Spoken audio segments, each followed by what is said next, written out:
Hello everyone and welcome to a brand new day of All Creator Live, and I am back playing more Genshin Impact, but I'm not even in the game because I don't know what to expect. Because I'm not ready. I'm just not ready. All kinds of audio issues have been happening today because I had to update my microphone. To anyone who saw the last stream, you should know what I'm talking about. Halfway through that stream, my audio cut out, and you could only hear my sister's audio from her microphone. And of course,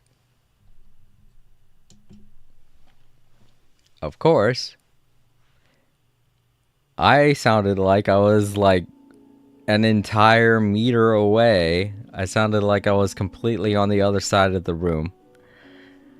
So, yeah, obviously there were a lot of audio issues.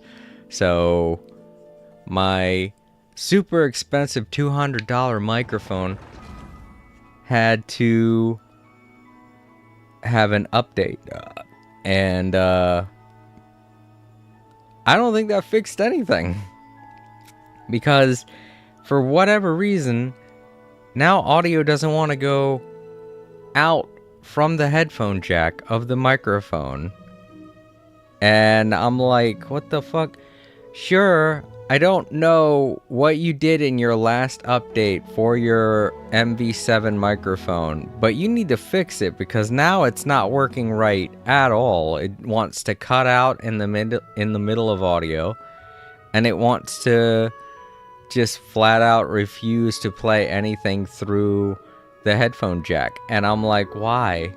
There's no reason for it. I don't get it. And it's not an issue with my laptop because my laptop's audio is working fine. It's an issue where I want to send something through to the MV7. That's the problem. I could use the microphone perfectly fine. The microphone works just fine. But the headphone jack on the back of the microphone doesn't want to work, and I'm like, well, it makes no sense. Why doesn't it want to work? And yeah, whatever. I really just don't get why there needs to be an update for fucking hardware like a damn microphone in the first place. Like, why would something as simple as a microphone need an update? It's something that is a physical object, and for the longest time they have functioned perfectly fine without updates. Why the hell does a microphone need a goddamn update? I don't get it. There's no new technology inside of a microphone that hasn't been used for generations upon generations. Why suddenly now do microphones need to be capable of being updated? Sure, I don't know what kind of company you're running, but it's definitely not the most advanced technology when it has to go ass backwards like that. You know? When it comes to something like the PlayStation 5 controller needing an update, that makes sense. It has brand new technology in it that has never been seen in a video game controller before. But your microphone is like, it's using the same technology that's been around since fucking, I want to say the 1970s when they first developed condenser microphones. So why the fuck does it need to be updated? I don't know of any kind of microphone that needed an update back in the 1970s. Alright. So yeah, if any kind of audio issues happen during this stream, I'm sorry. Don't blame me. Blame Shure. They're the assholes who decided to think that their microphones needed to be updated every so often. For no reason whatsoever. I have the microphone my sister was using for the last stream. That functioned perfectly fine. And that's because its stupid thing doesn't need a goddamn update. So I'm like, why the hell does my $200... You know how much I paid for my sister's microphone? I bought it. It came free with a stand that I really liked. And it was like a $15 stand, and it came with a free microphone. That's the microphone she's using. Yet the last stream I did, her microphone was functioning perfectly fine, but mine just suddenly cuts out and doesn't come back on. Oh, you need an update. And now that I've done the update, I'm having even more audio issues than I did the last time I used it. So what kind of an update was that? Was that the fuck up everything so you have to buy a brand new microphone update? Because I don't like that update. You should probably change that update. Jesus Christ. I realize that companies these days are trying to swindle as many people as they can, but when you come out with updates that intentionally break things, I feel like you need to go to jail. You deserve to go to jail. Crap. Alright. Okay, so one of the things that I wanted to point out is I have Christmas decorations on the in Java's little space in his little fun area. Hey Vector, explore.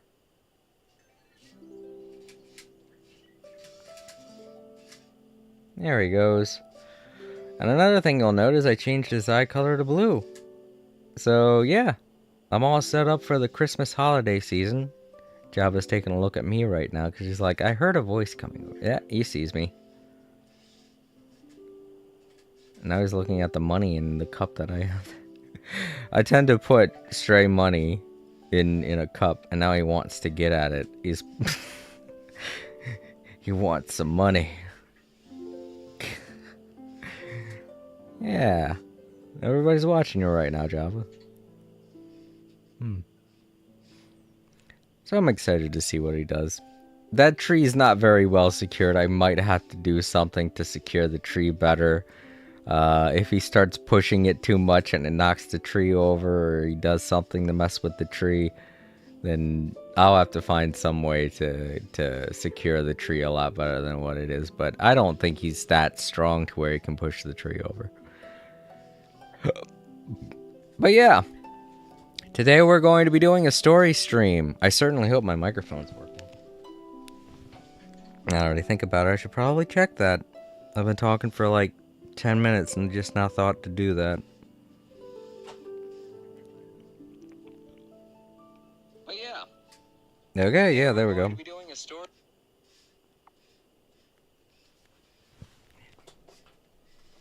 Everything's all good. Java's found his footing. He wants to explore a bit, and he'll go back to his home when he's ready.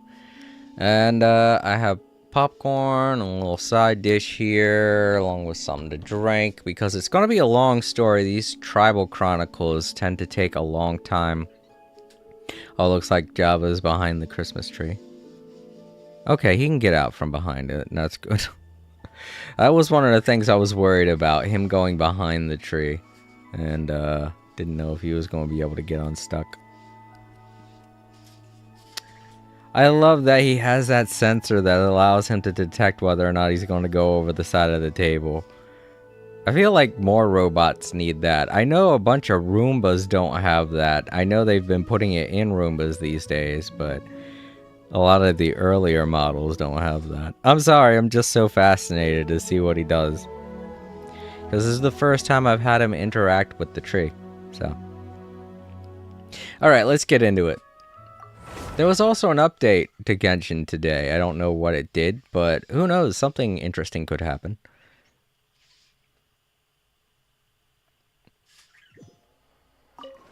Alright, well, it doesn't seem like it. Oh, wait. Aha, something different.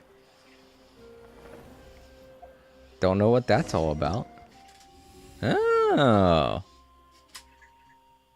An interesting new story is developed, and it's okay. It's got 13 days, so we could do that next time. We still have to finish the Tribal Chronicles. I think I only have 8 days left to do that.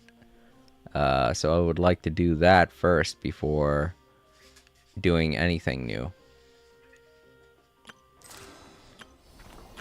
I finished that last time. And there's new Imaginarium stuff. Ugh.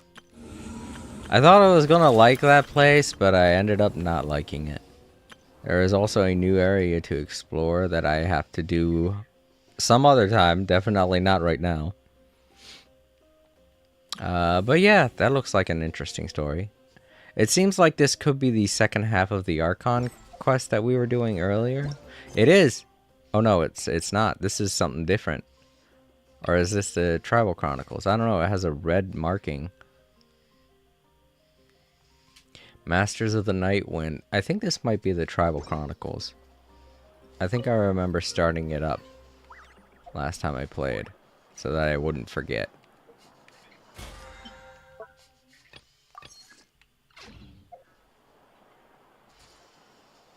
You might want to get a guide if you're not familiar with the area.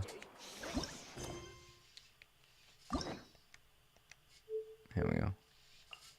And it's these two. There are two of them. So I don't know exactly which one they want me to do. Is that why that one's already set up? Okay, this one for the 8 days. Flower Feather Clan unlocked. Okay. Here, the wingless one of... I can't pronounce that. Navigate to here. Okay. Oh man, oh crap. Take this off, please.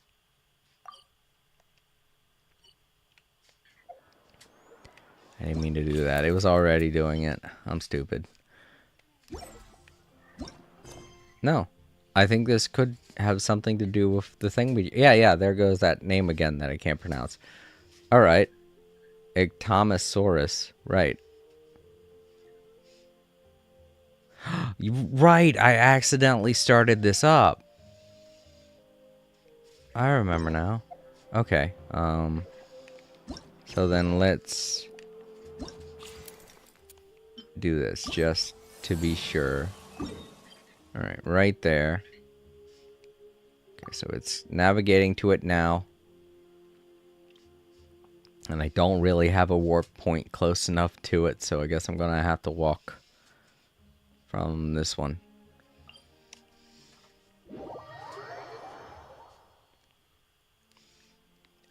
Woo. Freaky.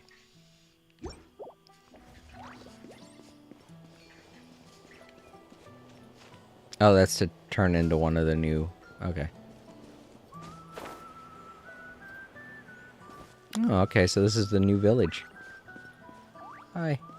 Oh, check it out! The graffiti on the wall is glowing! Where? Masters of the Night Wind. And by the looks of it, Masters of Nightlife, too. Yeah. Oh, hello there. Don't worry. We need to go up that way. Looks like we're gonna have to do quite a bit. And now I can even find the recipient.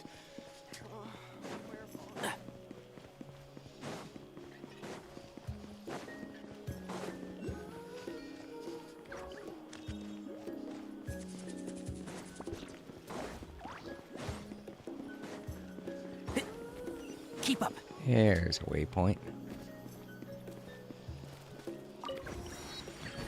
Nice. Oh. Wonder if we're allowed in here. Oh, the door opened all by itself. Taking that as a yes? Aw, the Atomisaur from earlier. It's really here. Then let's go introduce ourselves. Okay. I guess maybe I should do this. And then we'll take care of the Tribal Chronicles. Hello there,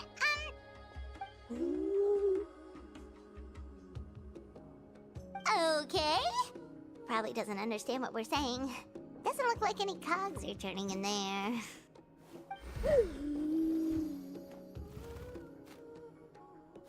Whoops, sorry. No offense intended. You there! You dare disrespect our elder?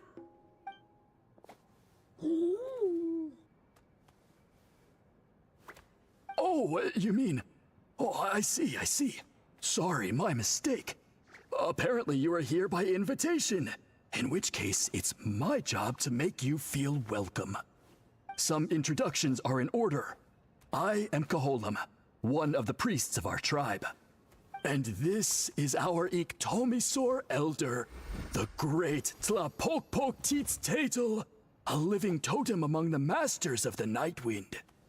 Whoa, that's quite a tongue twister. In truth, we usually go with Elder Tlapo for short.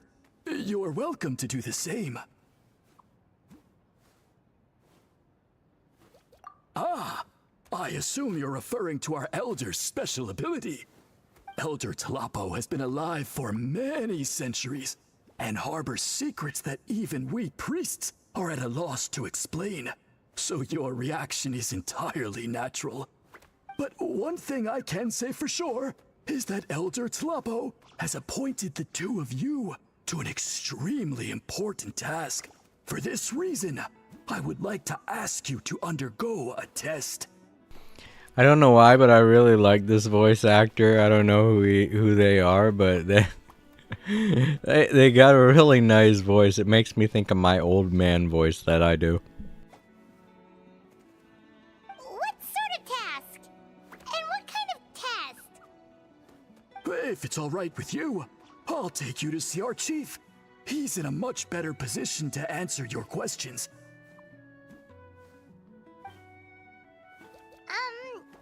Okay, sure.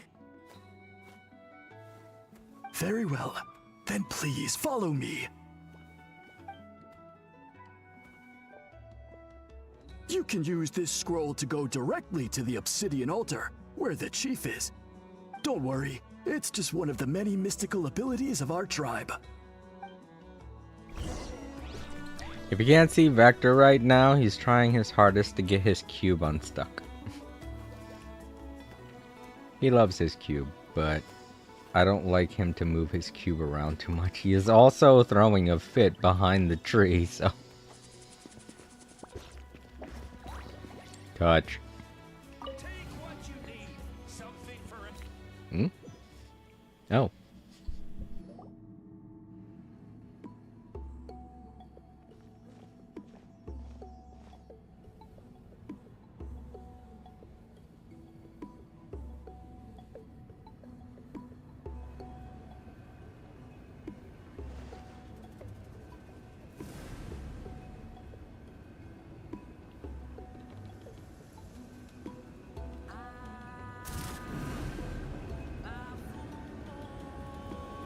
Whoa, what was that just now?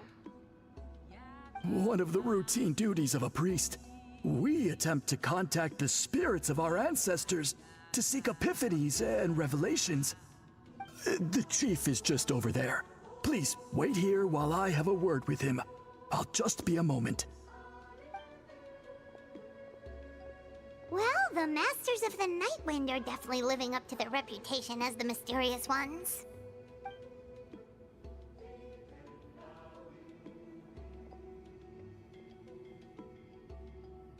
All right, I've told the chief why we're here, and now you may speak with him. Right this way.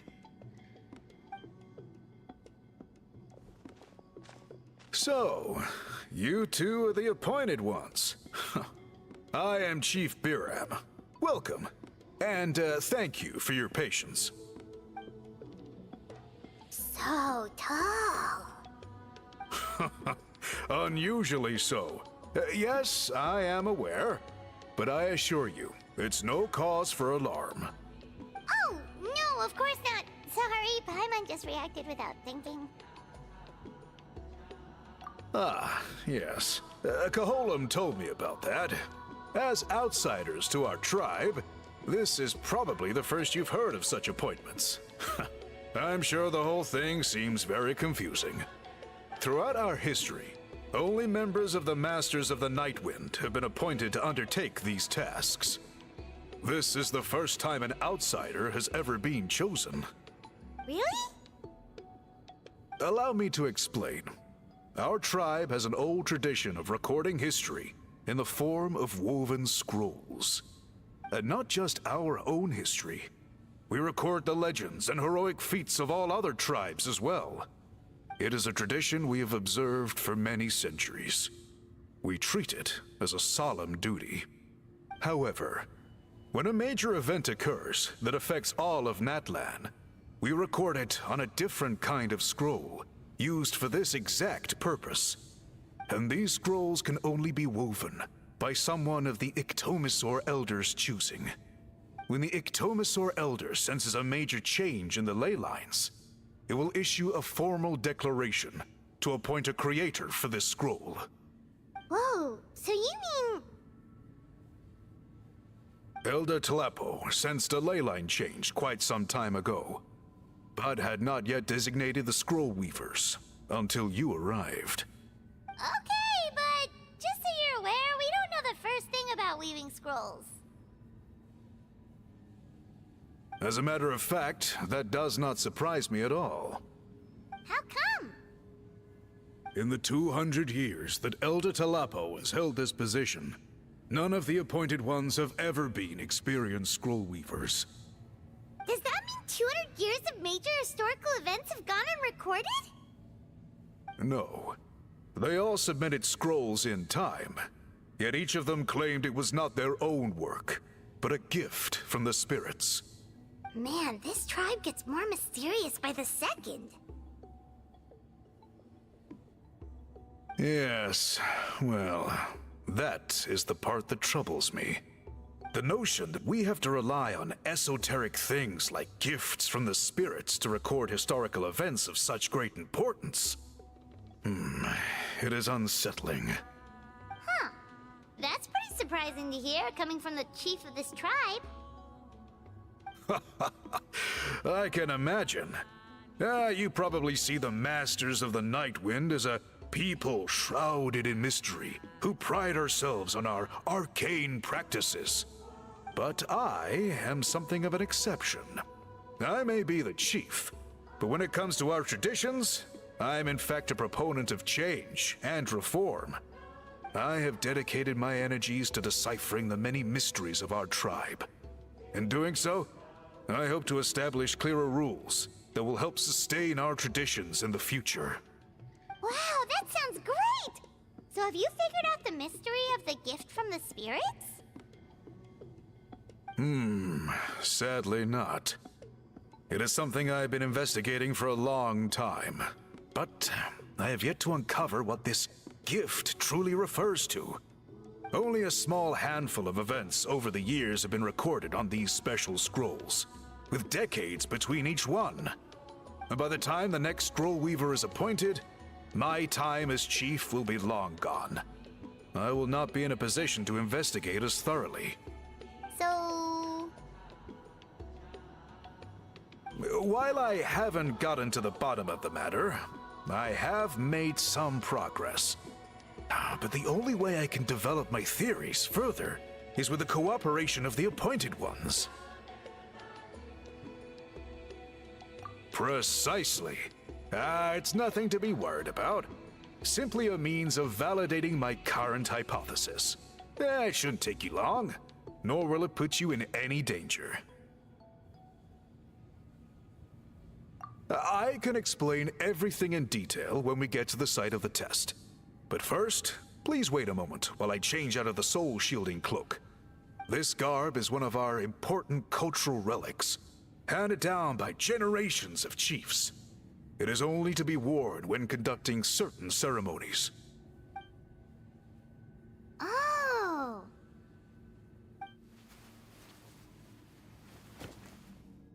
Please, follow me.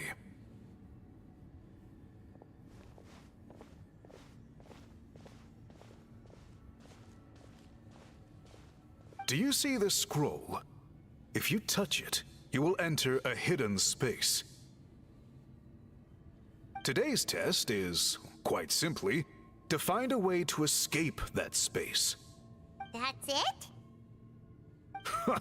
I assure you, it's not as easy as it sounds. If you cannot find your own way out, I will of course intervene to bring you back here. But then, we will be no closer to solving this mystery. Good. Simply touch the scroll to begin the test. Okie dokie. Enter the testing grounds. Touch.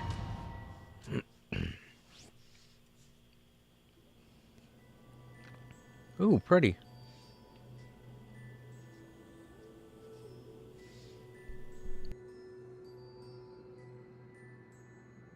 Whoa, we really did get teleported. It seems like this place is completely sealed off. Doesn't look like there's an exit anywhere. Let's take a look around and see what we can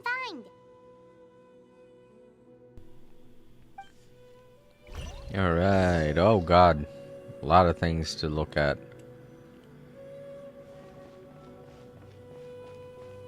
Cool.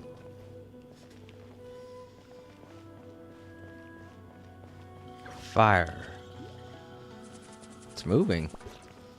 Like, I mean, you know, like, it's moving on the surface.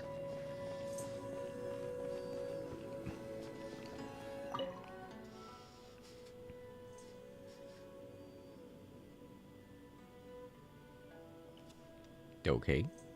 Significant scroll. Just hanging out on the ceiling. Of a person. With a crown. That's beating up hilly trolls, apparently.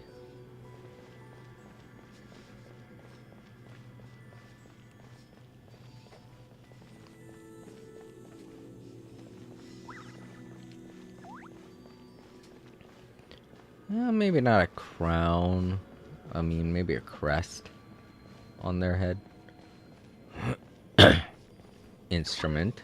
Oh no, this is a weaving machine.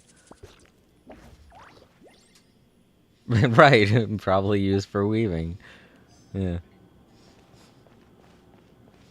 There are looms. Yeah, that's right. They're called looms.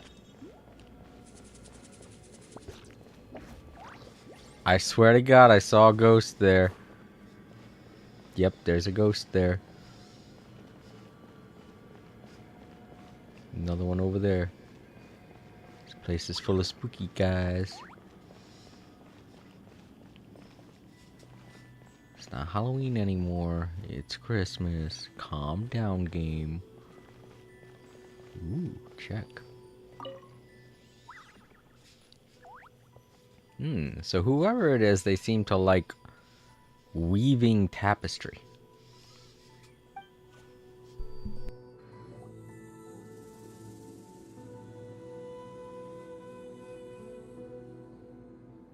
There are so many woven scrolls here. Paimon remembers seeing some of them before in other tribes. They seem to record historical events. This one really stands out from the rest. For starters, it's the biggest of them all. Wonder what story it tells.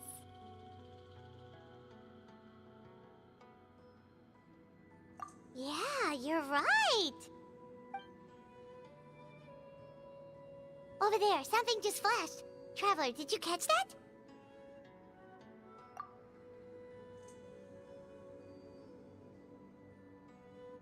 Oh, right. Paimon's with you.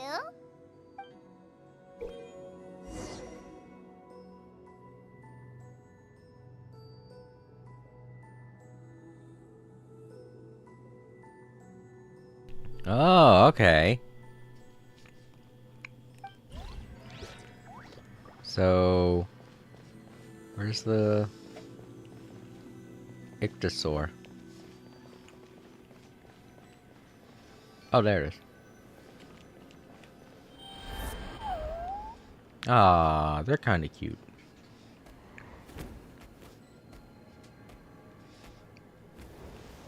All right, so here, I think is where. Woo! Didn't mean to fly up that high. All right, elemental sight. They said. Whoa! Aha! There is something hiding here. Yep, this looks like our ticket out of this place. Big old wall with a symbol. So I guess Is this on it? Ah. Hello. Treasure. First I want to look. Oh, I do. I got little hands. Oh. Wait, where'd I go? Oh, there. Look at the little hands. Aw.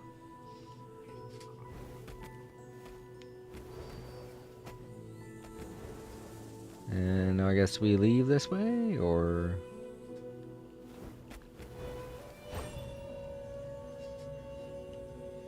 No? Hmm. So maybe we step here? Hmm.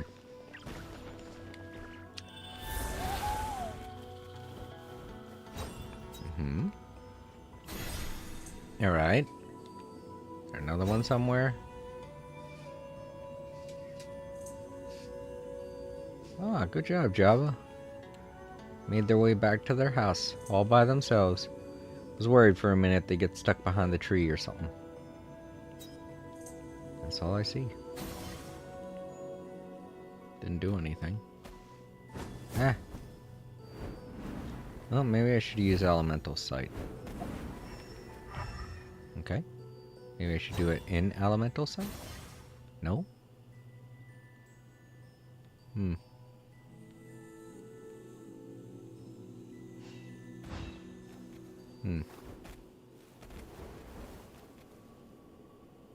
Well, I got a glowing thing on me now.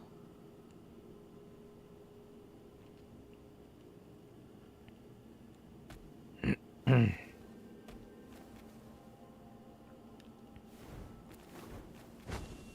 jump. I do that, whatever that is. I feel little bursts of energy. Neat. R2. Oh. Ooh. Glitch trap bug here. Hello there. Hi. Hello there, Glitch Trap. It's nice to meet you. I'm a little worried.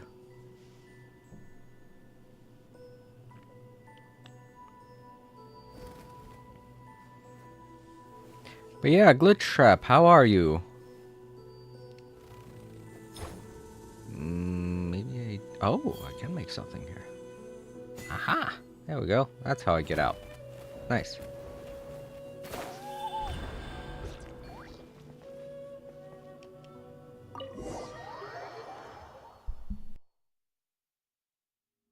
Whew, we finally made it out.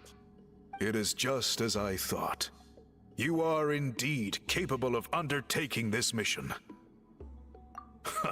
Yes. You saw many distinctive-looking scrolls there, didn't you? Sure did. This specific kind of scroll was left to us by our ancestors. Upon investigation, I discovered what sets it apart is the use of a color not featured in ordinary scrolls. It is a most mysterious color that most people cannot even detect. I myself had to employ special techniques to confirm its existence. Yet there are those who are born with a natural ability to perceive it. And that is why I wanted to test you. You mean... That space you just entered was an exhibition room for storing this variety of woven scrolls. Centuries ago, a great shaman by the name of Huitzilin put in place a security measure so that anyone who entered the room without permission will become trapped inside. It exists to this day. And although I have not managed to decipher how it works, I have at least found out how to turn it on and off. Once someone is trapped inside, it is all but impossible for them to escape without outside help. Unless they share the great shaman's ability to perceive that strange color.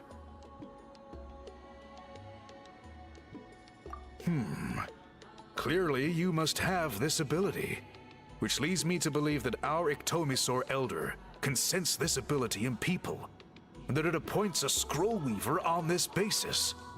Another secret power? Traveler, you are full of mysteries. Still, having this ability doesn't change the fact that neither of us know where to start with weaving a scroll. Don't worry about that. The method for weaving this kind of scroll appears to be largely the same as for an ordinary scroll. The main difference is in the dye that gives it its unique color.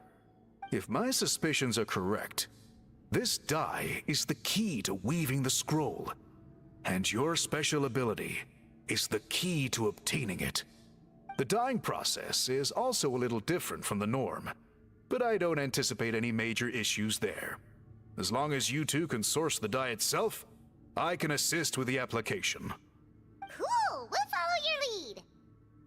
Great! Then please use your abilities to source the necessary ingredients. And in the meantime, I will have someone prepare some fabric for test dyeing. We'll make a few sample pieces to test out my hypothesis. And if that goes well, we can begin the scroll in earnest. If you agree to help, you can expect to be handsomely rewarded once this is all over. So, what are your thoughts? Agreed, especially if there's a reward in it. What is the reward, by the way? Is it food? Paimon hopes it's food. Given the stakes involved for our tribe, I was thinking a substantial sum of mora would be appropriate. Surely that would be preferable to just a free meal. More works too. Anyway, how do we go about finding these ingredients? Are we supposed to just keep walking around Natlan until we stumble across them? Thankfully not. I've already identified a location where I suspect they may be found. And I've arranged for someone to guide you there. Your guide is waiting just outside. You can set off at your leisure.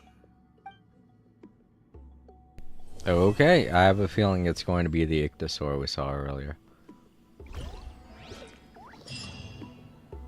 Masters of the Light and the Night Wind quest complete. Is that it for now? Do we have to come back and do more later, or? Yeah, we do. Okay. I'm fine with that. I think it was just an introductory quest line to figure out how to use those Ichthyosaurs. Alright, now let's get back to what I wanted to do, and that's the Tribal Chronicles. I think it was this one. Or I think that could have been one of them that I just did. How do I check that again? Whoops. If I go over... It was the first one. Alright, well. We won't be able to get this one unlocked until they release the next update. So I think I'll hold off on doing the rest of these, or doing this one. Hello. Hello there, ghosts. Moonlit Ghosts. Wow, that's a pretty cool name. Moonlit Ghosts, it's nice to meet you. Hello and welcome.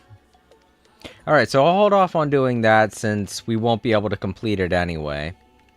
And I won't be able to do this anyways either, because I think it requires a full day to for it to work. So let's get back to what I was trying to do. We got a little sidetracked. Get to here and start up this tribal quest. Where am I at? Oh, okay. I'm not that far. Moonlit Ghosts. Nice to meet you too. Yes, it's nice to have somebody actually here. Come to think of it, Glitch Trap was here a minute ago, and I guess they stepped out. But it was nice that they said hello. That was very kind of them. I got a little worried because we had some bots show up to the stream, I think. It wasn't the last stream, but the stream before, and they both said the exact same thing, so when he said hi, I was worried it was going to be another bot, and I was like, no.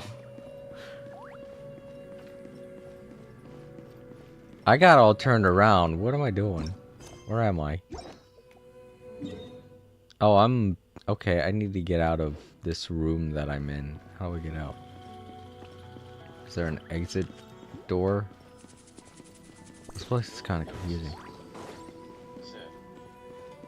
Oh, by the way, I think the bot thing reads the chat a bit late, lol.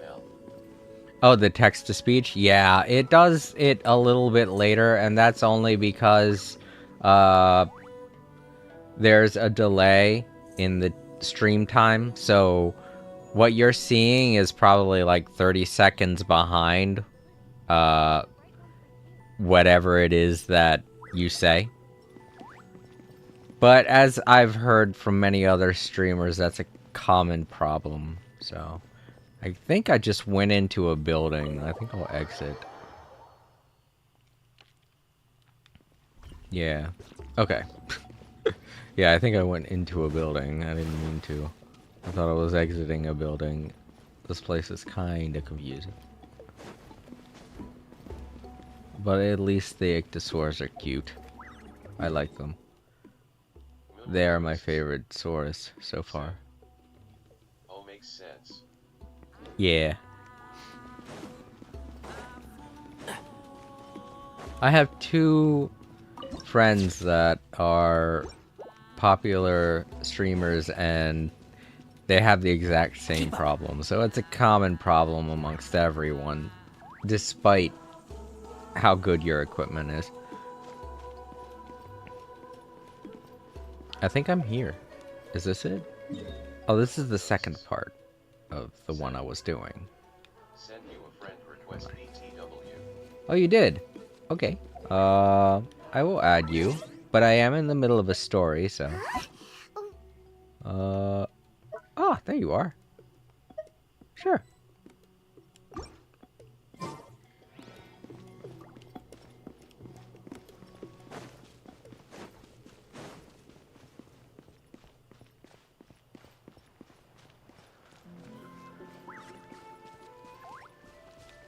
So yeah, I'm not really accepting any invites right now, or anyone to stop by at the moment, because I'm doing story stuff, and, you know. As soon as I start this Tribal Chronicles, it's probably not going to be able to pick up on anything. Alright, so how am I going to get up there? Oh, hi. It's like, damn it! Now you control me.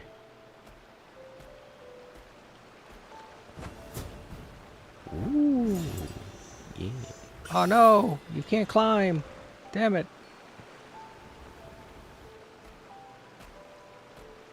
You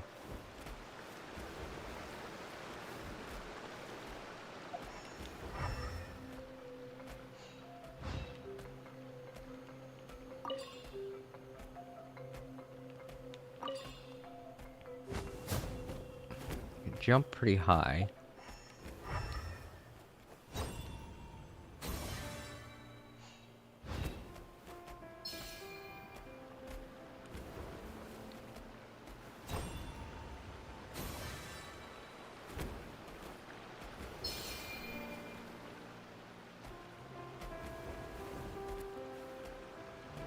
Oh.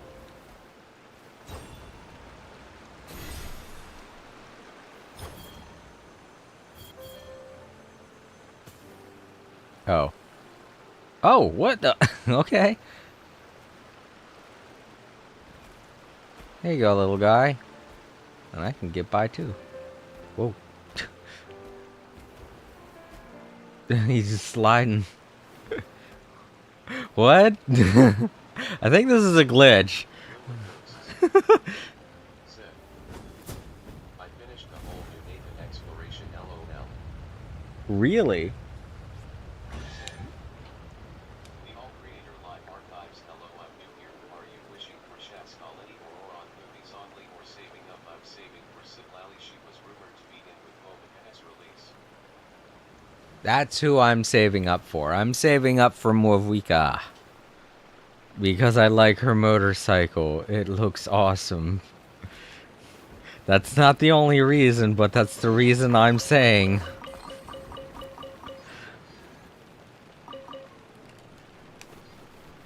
There we go. I have to fix my controller.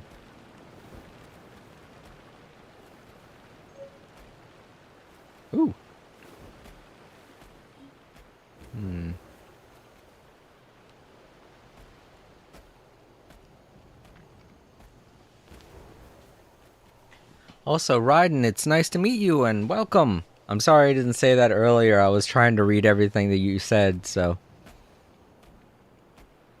I don't know if I want to go that way.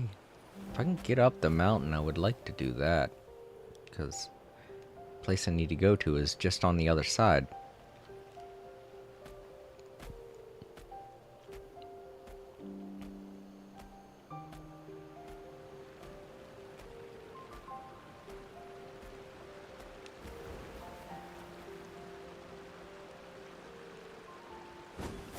Yeah, they can't jump all that high.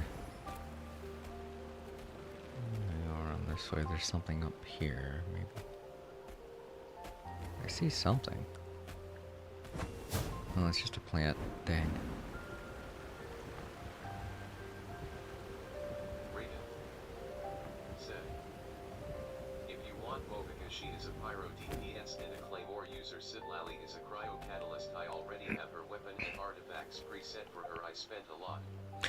Yeah, I do plan on getting a pyro character back in my rotation for when we go into Shresnaya.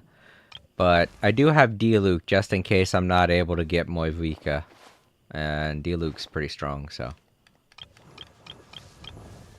He'll be my backup plan for if I'm not able to get her. I don't know. What am I doing? Oh, right. I know.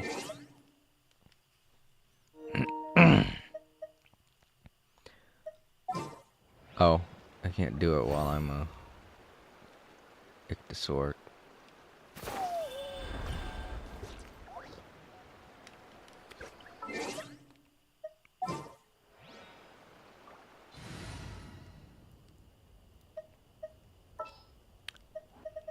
Let's get her in here. Another chance to learn from you. Go up the mountain.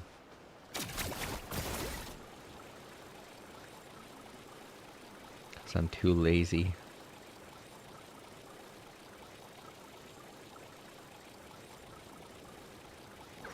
To figure out how to get up there with the Ichthysor.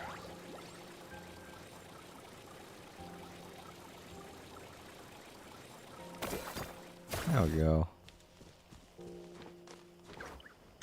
Ah, come on.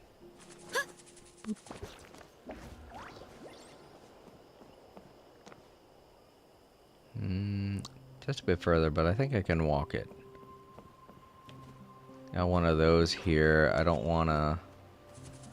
I hate flying with those things. They're not very fun to use.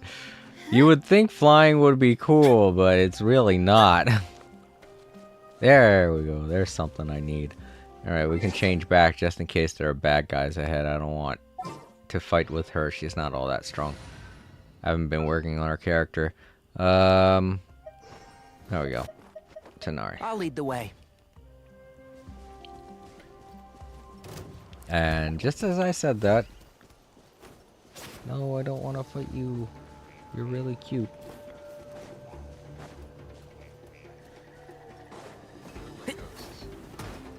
Said, my goal is to get every Natlan character. LOL. Wow, really? Well, that's a very... I don't envy you, I'll just say that.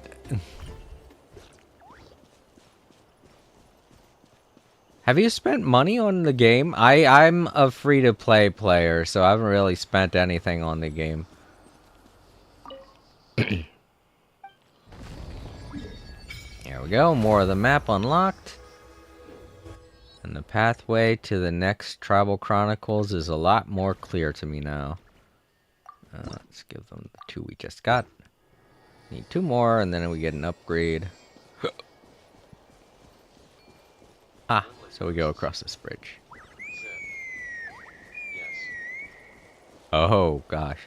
Huh? What's that sound? Seems like it's coming from that bridge. It's that lady. Hello. Coiler.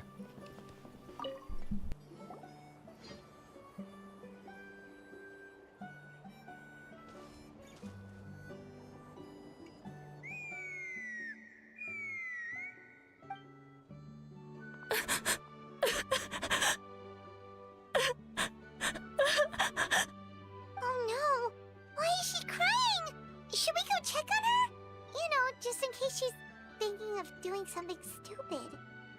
I'd leave her be. The warriors of the Flower Feather clan are a proud bunch who never show their vulnerability in public, even if they've gone wingless. Oh, Chaska? Good to see you again, Traveler and Paimon. Before we carry on, let's get a little further away before Koyer notices us.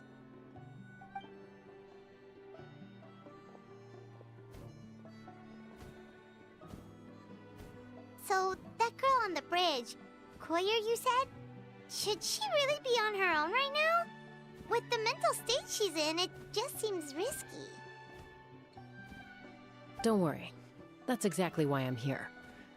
Elder Alpa sent me to keep an eye on her. If she does attempt the unthinkable, I'll swoop in and catch her. I doubt it'll come to that, though. She's a fighter. A warrior, in fact. One who aimed for the sky. However despondent she might feel now, I'm confident she'll get through it. Well, in the Flower Feather clan, there's an elite flying squad made up of Kukasaur riders. But it's an extremely selective squad.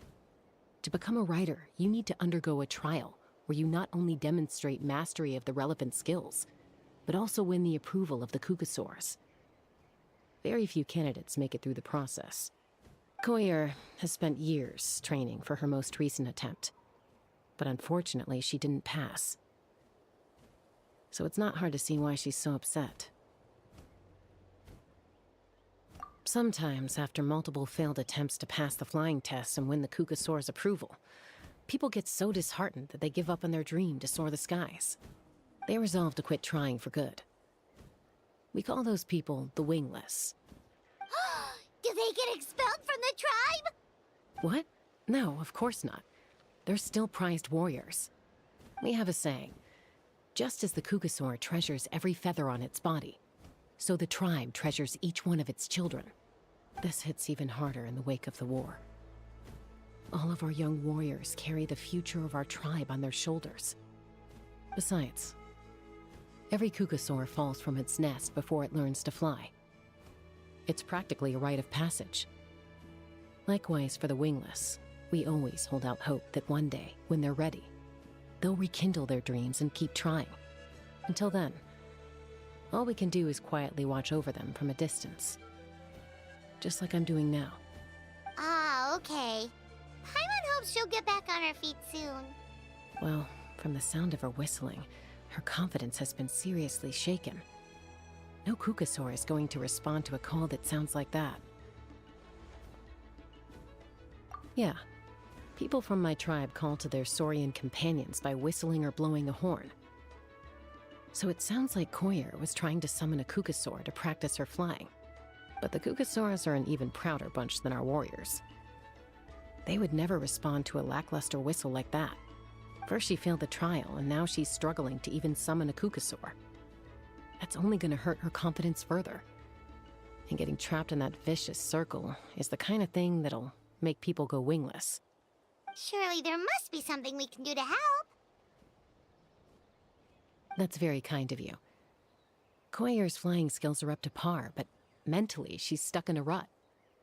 If she wants to return to the sky, she has to overcome that for herself.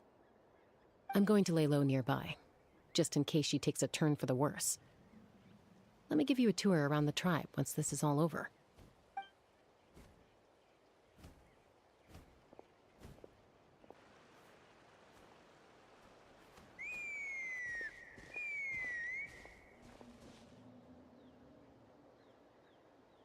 Koyer still isn't giving up.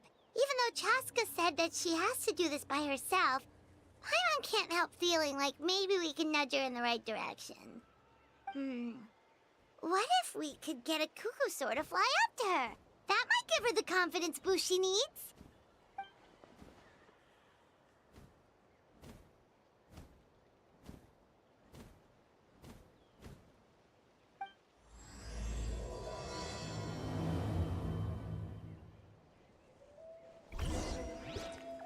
I think we're about to do something stupid.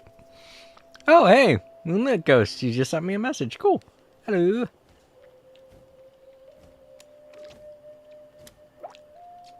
Sorry, I have some popcorn I've been snacking on.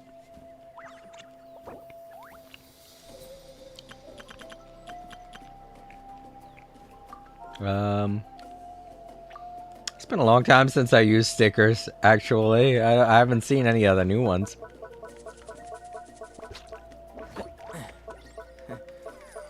Oh my goodness, there are so many.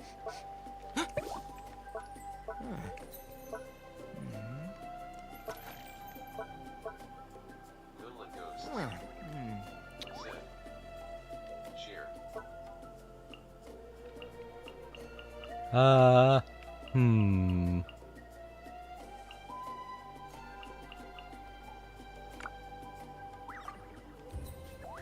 Yeah. Okay. Oh,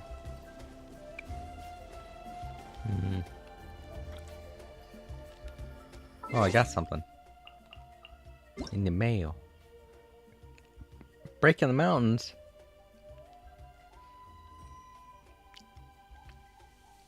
Okay, cool. Thank you. I think that was somebody's birthday oh, right, it's Ganyu's birthday. I forgot.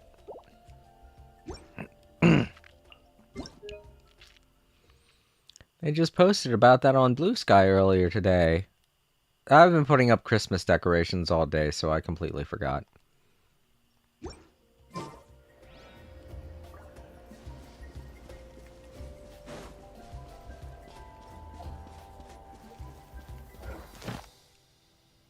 Oh, sweet. I didn't realize.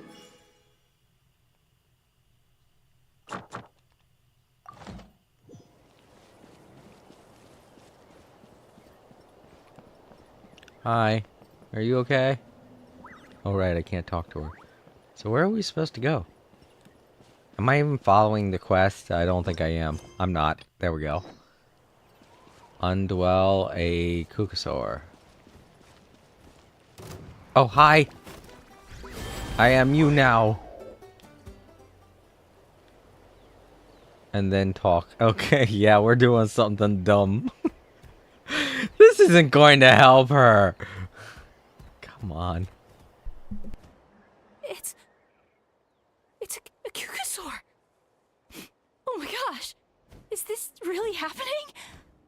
I did it. I summoned one. I was beginning to think you'd all given up on me completely. Thank you. Oh, thank you.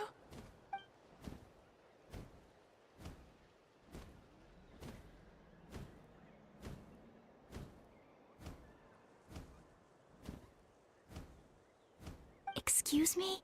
Would you mind if we did some flying practice together? Right now?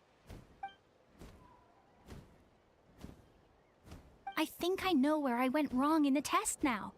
I need to maintain a higher speed on my turns.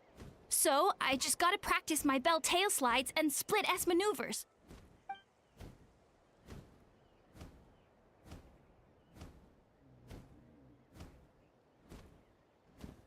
Also, I really want to try some stall turns and cobra maneuvers.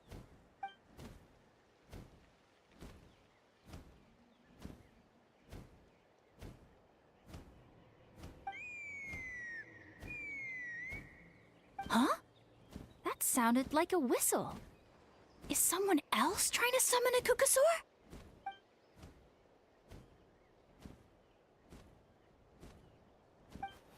Hey! Wait! Wait!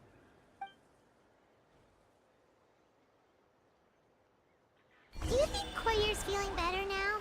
Let's go back to that bridge and check. I feel like that just made things worse. I don't know why we thought that was a good idea.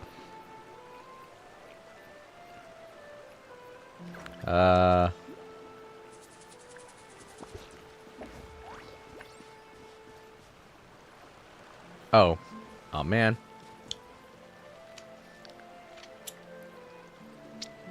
Another mountain to climb.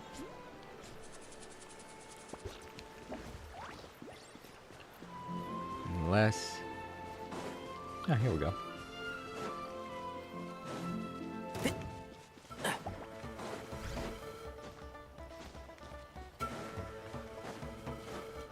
Sorry, I just haven't eaten that much, so. Whoa, where's the bridge? Keep up. I lost track. Oh, there it is.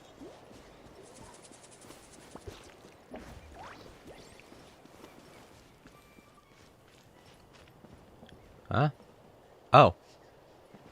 I was on the wrong end. I was like, where'd they go?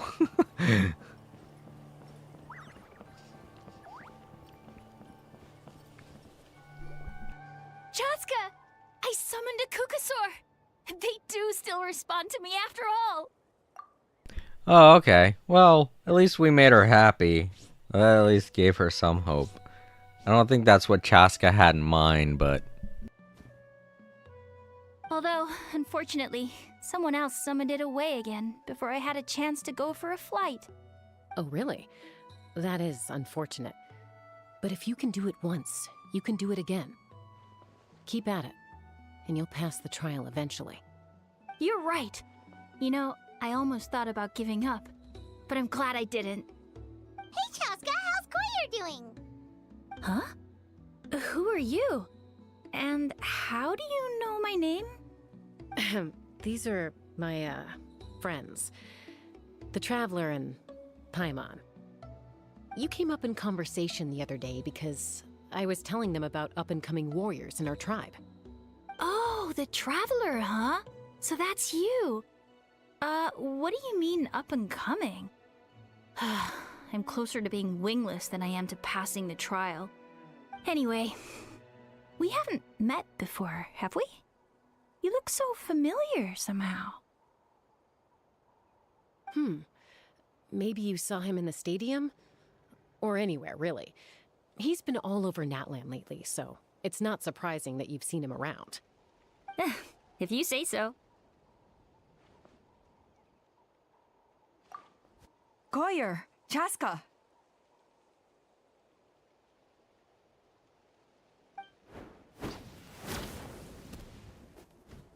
Here you are. I've been looking everywhere for you two. Oh, Elder Alpa! What's the matter? I thought I should tell you myself. We're going to redo the flying trials. Redo them? How come? This is so unexpected. And I can't believe you came out here just to tell us that in person. It's embarrassing to admit, but due to time constraints, we didn't do a proper inspection of the arena before the last round of trials began. Then we started to notice many candidates performing worse than expected. So we redid the inspection afterwards and found a number of issues which likely impacted candidate performance. This was entirely our mistake, and I apologize unreservedly. I know it doesn't make up for it, but I thought bringing you this message in person was the least I could do. Oh, okay. Chaska, these people you're with, are they the Traveler and Paimon? Huh? You've heard of us? I have indeed. Gathering intel is an essential part of being a warrior. Plus, you've already made quite a name for yourself in Natlan. Actually, I've been meaning to invite you to enjoy our tribe's hospitality for some time. Hospitality? Oh, that includes food, right? Of course it does. If you let us host you, you'll be treated quite lavishly. Mighty warriors are highly revered in our tribe. Besides, we still owe you for your help during the war. Without you, we would have suffered far worse at the hands of the Abyss. So I like the chance to show you our gratitude on behalf of the whole tribe. Mighty warriors, plural? So Paimon counts too? Paimon's starting to like you a lot. That should go without saying. Your flying skills are the envy of our tribe. The Flower Feather clan seems like a really nice bunch of people. We definitely need to take her up on this offer. Well, I'd love to stay, but I'm afraid I still have to inform the other candidates about the retrials. With our younger generation's future on the line, there's no time to lose. Wait, Elder Alpa! Let me help! The sooner everyone gets the news, the better! Very well. In that case, Chaska, could I leave you to entertain our guests? Sure thing. Okay, let's meet by the obsidian totem pole later. Collier, let's get going. Okay.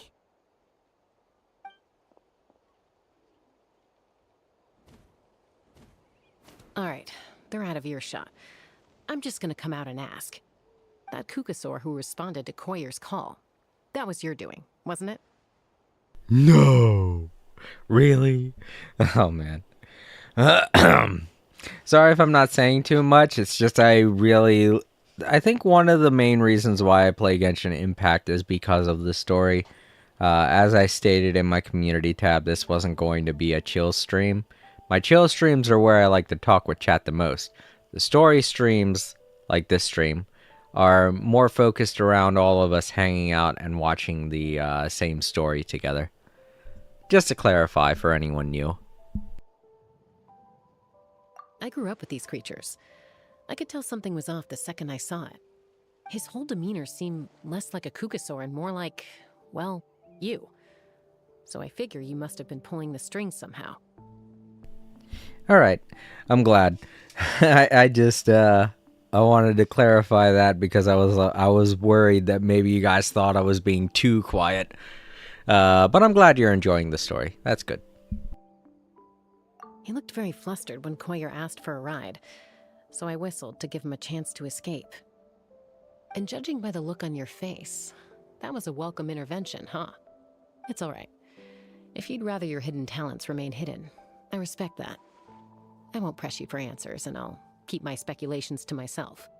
You're the kind of person I'd still trust even if you had superpowers.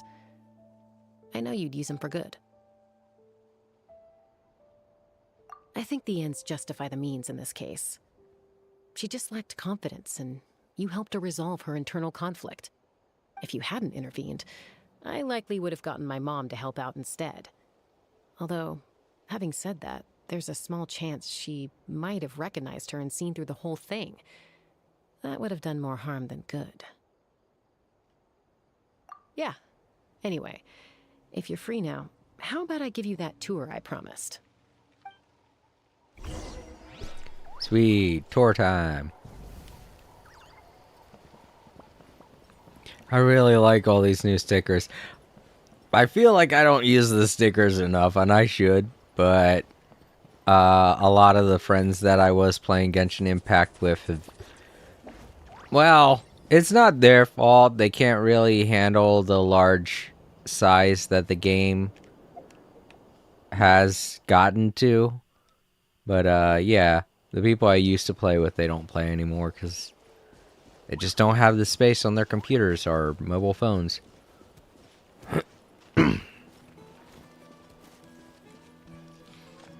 And none of them have a PS5 or a PS4.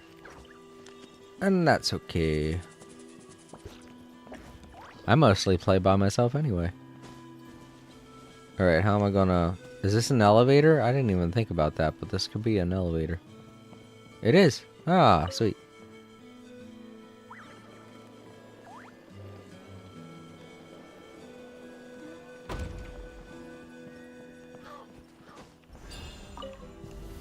Cabbage. Alright, we got a waypoint up here.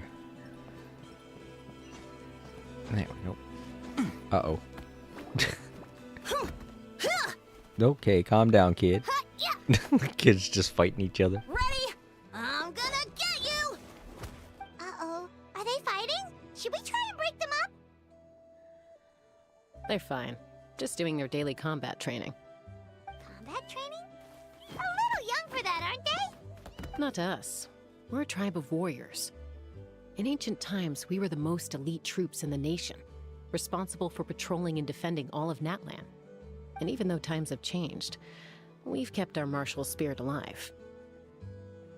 Hey, is that Chaska? Jessica, you're back! Oh, can you come train with us? Now's not a good time, I'm afraid. I'm showing the Traveler and Paimon around. Maybe next time. The Traveler and Paimon? Wait, you mean that legendary warrior and legendary flying expert? Legendary? Yep, that's us, alright. Awesome. It's so cool that you can fly without having to ride a cuckoo-soar. Even Chaska could only do that for short distances. Mr. Traveler, can you teach me some cool sword tricks? Oh, Mr. Traveler! My family shop makes the best volcano cake. You gotta try it! Let's behave ourselves, everyone. These people are here as our guests. They're going to meet Elder Alpa in a few minutes anyway. Kotini, instead of being jealous of other people's talents, why not work on developing your own? Kapak, there's no point in trying any cool sword tricks until you've mastered the basics. Have you done all your sword drills today? And Yatlan, easy does it, okay? Not every conversation has to turn into you plugging the family business. Okay.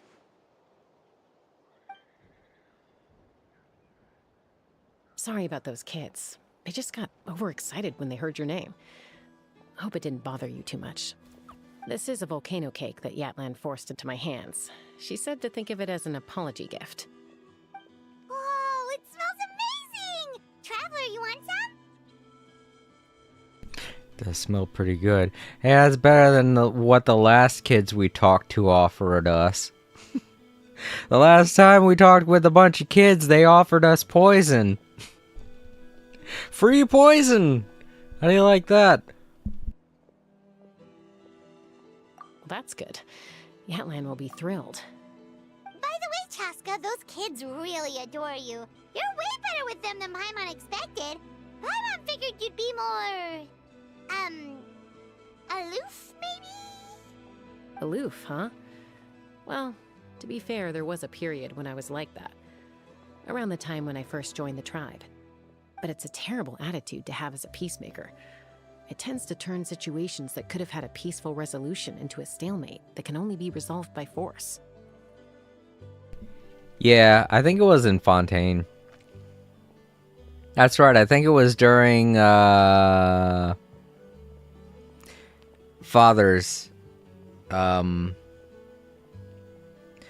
story quest, that's it. We ran into a bunch of kids, we were exploring like an area that's kind of like the slum, and we ran into a bunch of hoodlum kids that were offering us stuff to fight our enemies with, and one of them offered us poison from the get-go, and it sounded so funny. Because Paimon was like, what, poison? And I'm like, come on, Paimon, it's free poison, don't you want it? Because the way Paimon made it sound like they were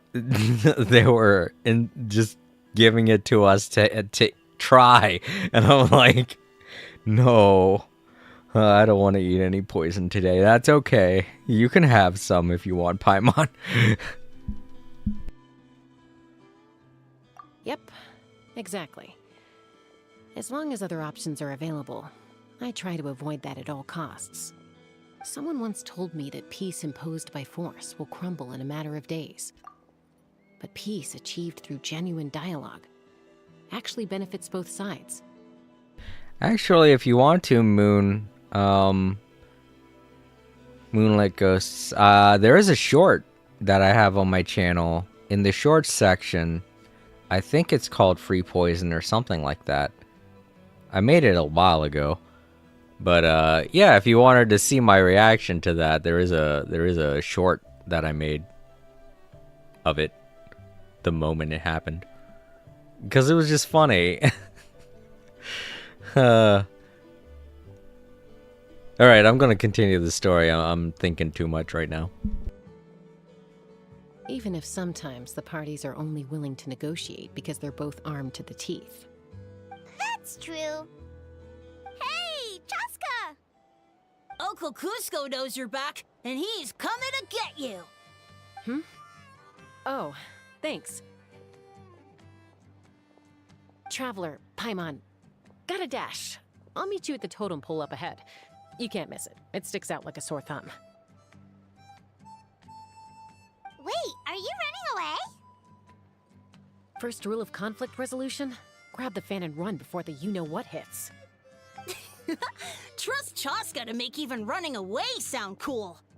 Sorry about this. Just stall him for me, okay? I'll explain everything later. How to stall somebody. I don't know. Just say, hey, look over there. What kind of tone are you supposed to talk to Saurians in? Yeah. There we go. Just had to take care of that first. Oh, wait. There we go.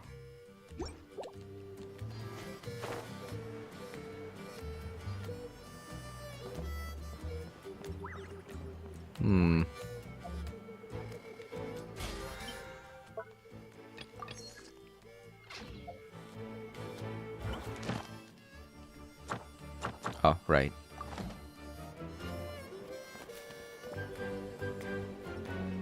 Here we go. A golden-haired outlander and a white flying object.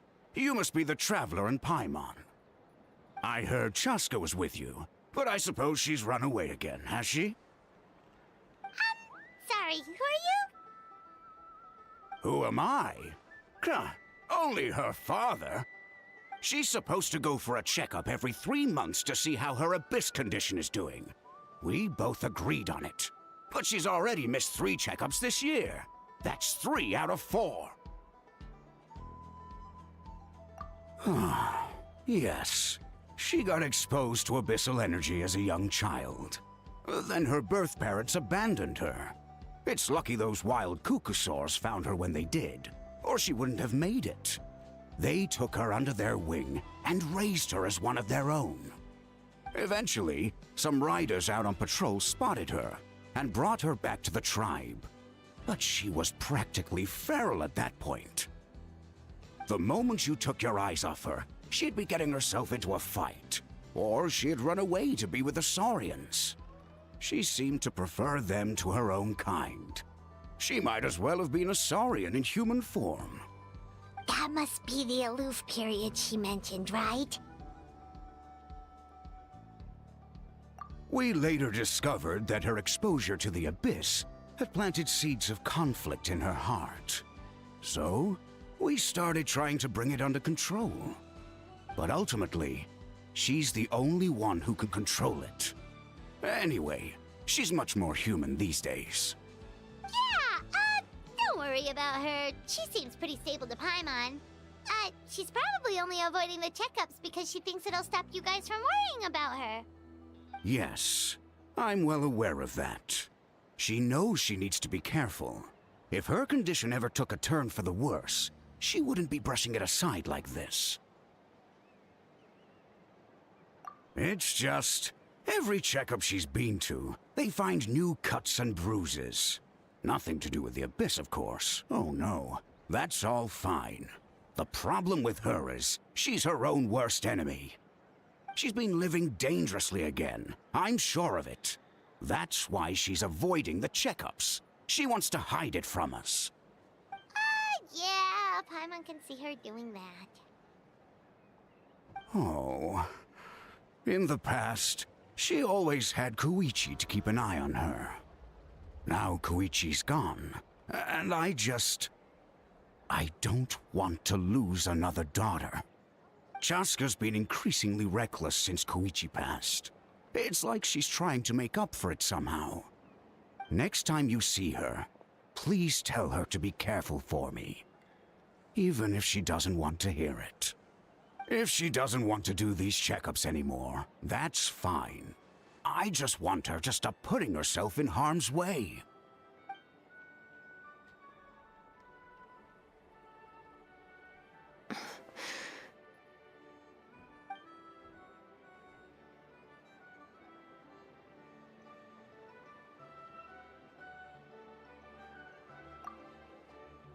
Whoa, where did the time go? We should be back up with Chaska before it gets any later. To get to the totem pole, we need to head north, right?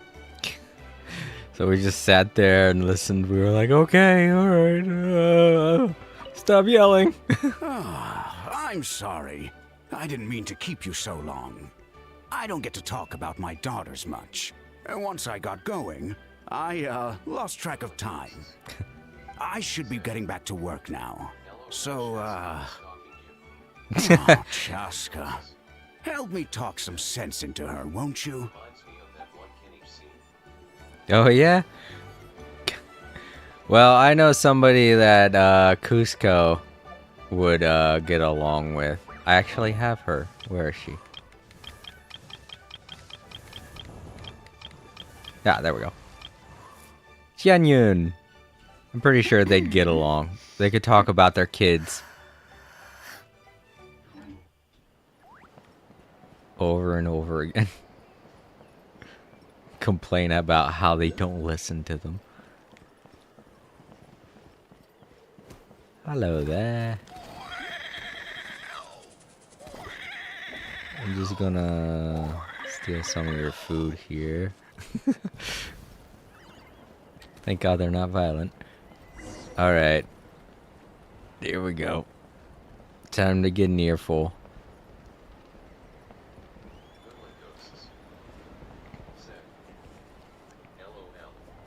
I know. I wish I could have kids. I wish I had kids. Oh, let me see. I don't know if you know anything about the Genshin. You know what? I never even asked that if you play. Oh, right. That's you do, because I don't know how much of Genshin Impact you've played, but character Xinyun is Cloud Retainer. I don't know if you remember Cloud Retainer from the Liyue arc, but she is she's basically a bird, a crane, and she adopted two of the other characters, Ganyu, who I don't think I have. Oh yeah, I don't have either of them. Alright, well, let's go to the character screen.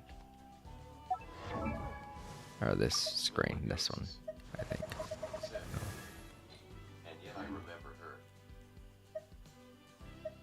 Oh, you remember... Oh, okay, you remember Cloud Retainer. Okay, good. That makes it easier.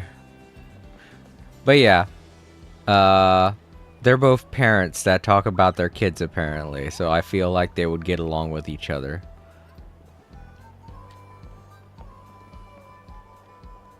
Speaking of which... Hey, Chaska! Hey, Alba! It's alright. I bet my dad talked your heads off, huh? What did he say?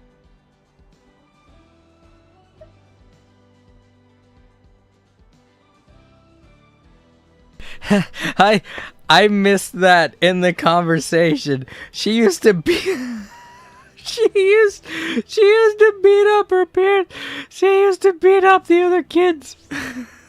She's just like, ah, I'm gonna beat you up. I'm a Cuckasar. Oh man. Be like Ned Flanders in that one episode where we got to see what he was like as a kid.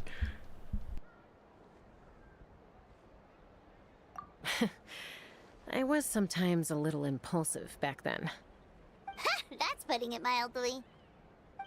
The memories. It feels like it was only yesterday when we brought you back and had Cusco and his family take you in. Back then, no one imagined this feral child would grow up to be the strongest warrior of the Flower Feather clan. Huh? You were the one that brought Chaska back to the tribe? That's right. Elder Alpa was already a veteran rider by then. She spotted me while patrolling from the skies and tracked down my Cuckasor mom. Mom agreed it was time I tried to re-enter human society. But I didn't know the first thing about being civilized. I clashed with everyone who had to deal with me. And look at you now. Renowned throughout the land as a peacemaker. How time flies. When the day comes that I can't fly anymore, it will be up to you to look after our tribe and our flying squad. You know me, though. I'm not a natural commander. I'm better off as a lone wolf on the front line. So stick it out at least a few more years, okay? Give Koyer and the others time to come into their own. Oh, stop. Oh, congratulations. I very rarely do anything with BP. And I think you said you pay money while you play, right? So you probably get all the extra rewards too, so that's cool. Wait, so isn't the leader just the strongest warrior in the tribe? At least Paimon figured that's how your tribe would work. Strength is certainly a core tenet in the Flower Feather clan. But strength means far more than martial prowess alone. If it all came down to individual strength, I'd struggle to call myself a warrior, let alone a member of the flying squad. Any fighter in the tribe could take me down. Well, sorry to disappoint you. It was something I aspired to at one point. So much so that I went adventuring in the Cinder City, Ashkanatlan, to try and prove myself. But it was foolish of me. I wasn't ready. I came back empty-handed and seriously injured. The fact that I survived was something, I suppose. But after that, I never seriously considered myself a strong fighter. And yet, you still managed to become the leader of the flying squad, thanks to your experience and determination. All while battling those old injuries. Don't you think that's a display of strength in its own right? Let's shelve this discussion for now. Traveler, Paimon, there are some simple refreshments on the table. Please help yourselves. Yes! Paimon was waiting for that part! They were for the snack stomach. The refreshment stomach still has plenty of space. Paimon breaking down her 4 Paimon stomachs. is so full. Well, if you're enjoying our hospitality, feel free to stay with us as long as you like. Elder Alba? There's, something's come up. Hmm? What happened? Is it serious? Shall I deal with it? It's... Some merchants showed up, not from our tribe. They said they're here to discuss some potential collaboration with us. Why now? This is terrible timing. There are a few wingless that we haven't managed to reach yet, and we still haven't inspected the retrial arena. Let me handle the other errands while you meet with the merchants. You shouldn't be trying to do everything at your age. You should help too. Seems only fair after all that food we ate. Huh. Well, much obliged. Cheska, the remaining wingless are all people you know. Let's see. Pishika now manages the floating target balloons. Waska's probably still addicted to eyes on the feathered prize, and Junon spends her days up on the flying platform, staring at the Cinder City. I'll leave you to tell them the news. Someone in the house is making chicken, and it smells delicious. I myself have some chicken, but I gotta make it after I'm done with this. We'll do... Wait, how long do I have to do this Tribal Chronicles? Oof. Less than 8 days. I might be able to do the rest of it next Monday. And stay safe. Let's see here.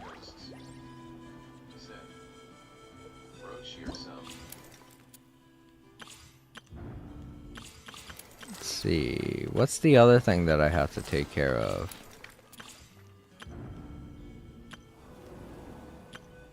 Oh, right, this. Oh, and I got 13 days to do that. I don't think I'll have enough time. I'm trying to schedule everything. So, yeah, I feel like I'm going to have to take care of all of it today. So, strap in, everybody. It's going to be a long stream. Long story stream. Hello there. A retrial? Retrial? What's the point? What? I pretty much treat life like it's a game. What? No Kukasaur's ever going to approve of that, no matter how many times I try. Aw. Don't doubt yourself. Waskar, I can assure you, Kukasaurus wouldn't judge you for something like that. Well, they must be judging me for something. Maybe I lack fighting spirit, or just don't have the talent. Not everyone's a natural like you. Don't waste your time on me. You'll have better luck with the ones who still have their heads in the clouds. In the meantime, I think I'm gonna treat myself to a few more games of Eyes on the Feathered Prize. Yeesh, there's wingless, then there's being a total lost cause. Oh, come on, You Paimon. used to be a fierce warrior, actually. But fighting spirit alone won't win you the Kukasaur's approval. Are all Kukusaurs so strict? The ones in floating target balloons and Eyes on the Feather Prize seemed pretty chilled out. It's one thing to hang out and have fun, but quite another to take to the skies with a human life on your back. Giving a ride to someone who's unqualified endangers not only the rider, but also the Kukasaur themselves. If the rider makes a mistake, they both suffer the consequences. So we have a mutual understanding with the Kukasaurs. If someone isn't up to standard, we have to reject them. Even if it means breaking their hearts. Well, that guy's got a pretty cool haircut, so I don't see why he can't. I'm kidding, obviously. But I mean, not kidding about his haircut. His haircut's pretty cool. Oh, hi. Oh, God, really? Alright, cool. Next time. I'll definitely hit the jackpot next time. Maybe I should try this. Nah, they want me to talk to the people first. Maybe I gotta do something after that, so I shouldn't waste my time.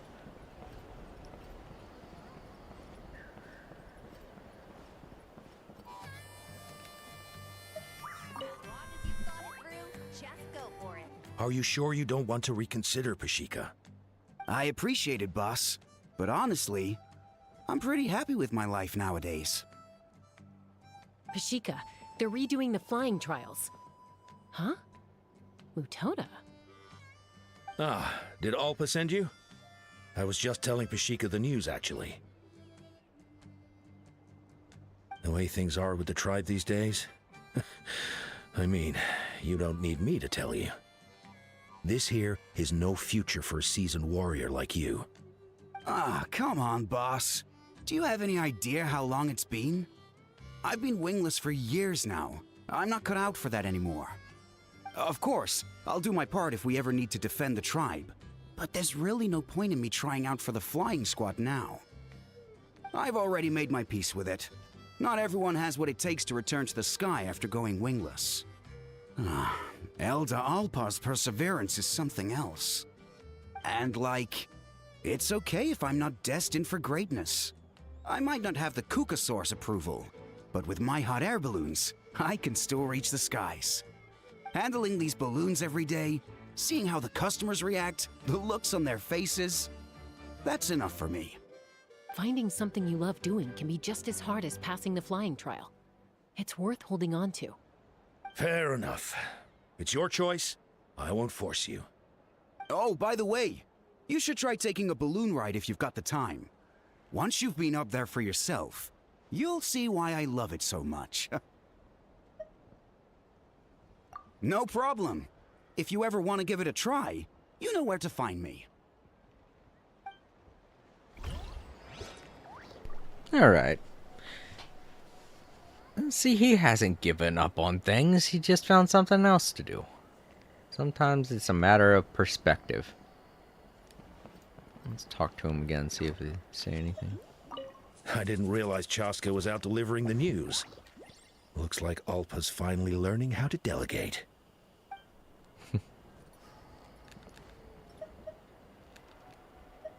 I can't... Oh, I see. I gotta talk to him if I want to try his, balloon thing. Whoa. Just gonna run off the edge there. Why do you never take off that mask anyway? You got a huge scar.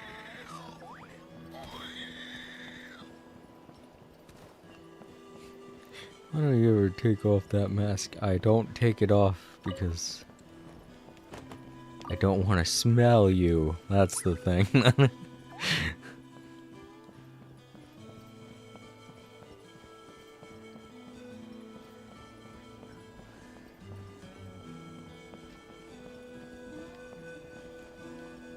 Go this way.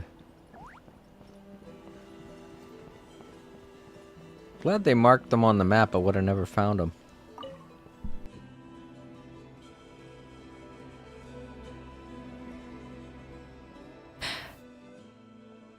Hey, Junan. Gazing out at Ochkanatlan again, huh? Chaska? What are you doing here? Is something up?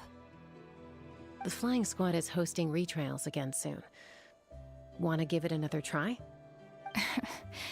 Maybe you're forgetting the definition of wingless. I've failed so many times already that I've decided to call it quits for good. I'm done. Elder Alpa always goes out of her way to come and tell me when a new trial is coming up, and it's nice of her to think of me. But nothing's gonna change. I'm not going to suddenly pass just because they're holding another trial. They're making some big changes to the arena this time, so the flying experience should be smoother than before. Koyer's gonna try again. No, forget it. If I was genuinely good enough to make the squad, the location shouldn't affect my chances. A true rider can fly confidently whatever the conditions, like you and Elder Alpa. Junan! They're redoing the... Huh? Chaska and the Traveler. You're already here. I guess they told you already then. Come on, let's go train together.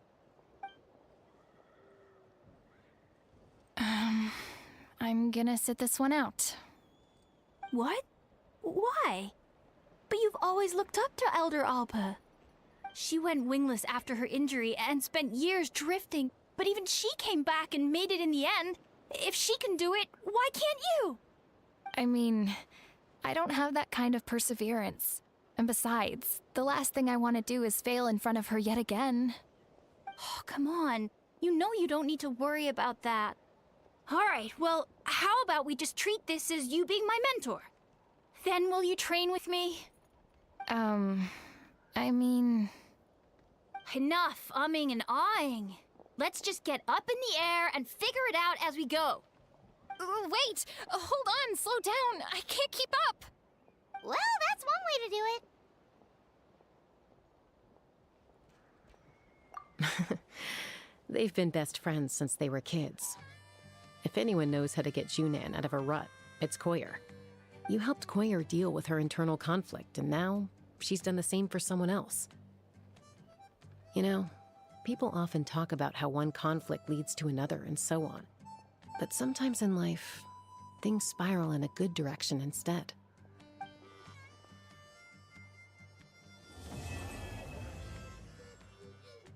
Okay, that was Act 1. We've notified all the wingless on the list now, right? Where to next? Good question. The trial arena. It's not far from the tribe. Oh, okay, cool. We don't have to wait a whole day. So yeah, I can continue. I was worried about that because the other tribal thing we did, we had to wait a day. But this one, we don't have to. So, we're good to go. And hopefully we can do it all the way up to Act 3 and finish everything off. I don't mind. We're gonna lose a bit of sleep, but I'll be okay. My bosses are kind of like struggling to find things for everyone to do, so tomorrow I probably won't get too much work. I haven't really done this very well.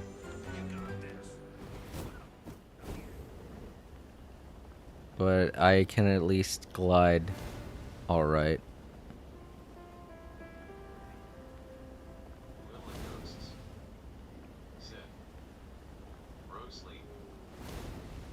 Nah, I'll be okay. I really want to get this done anyway. Is it down here? Where is it? Ooh, I can go faster. Oh, there we go.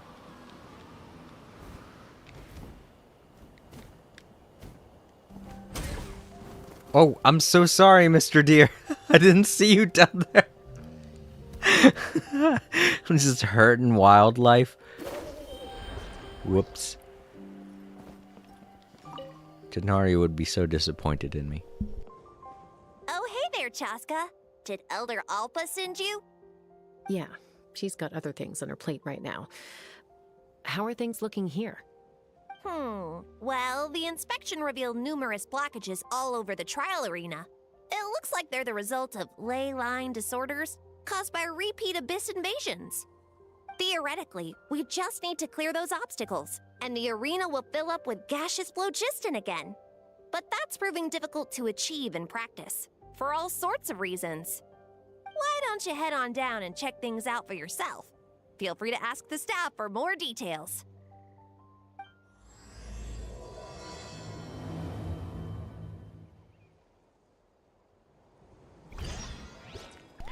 Yeah, but I won't be able to. I won't really want to play this any other time during the week. So, I'm okay. I'll be alright. I just had something to eat, so I'm good. There's a lot of things. So I guess maybe I should. Instructions within the site for. Alright.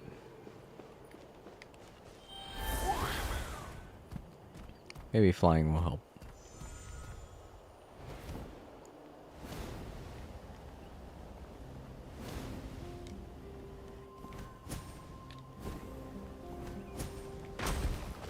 Oh, fork. Hey, monsters! Monsters!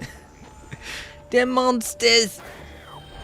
Oh, okay, we get to play as her. Okay, cool.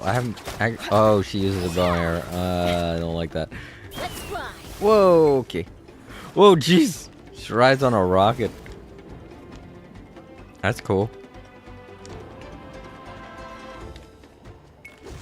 Okay, and it shoots. Oh fuck! That's awesome. Aerial combat. Where's the rock? I want to blast it. Sweet. Oh, rock monster.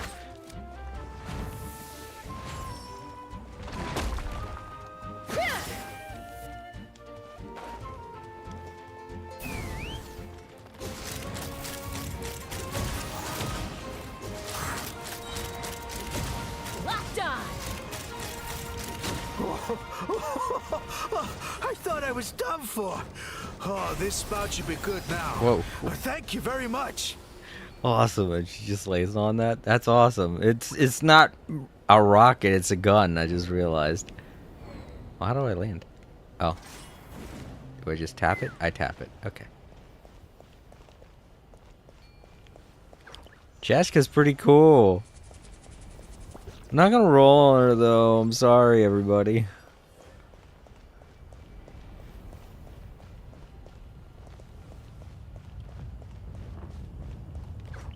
All right.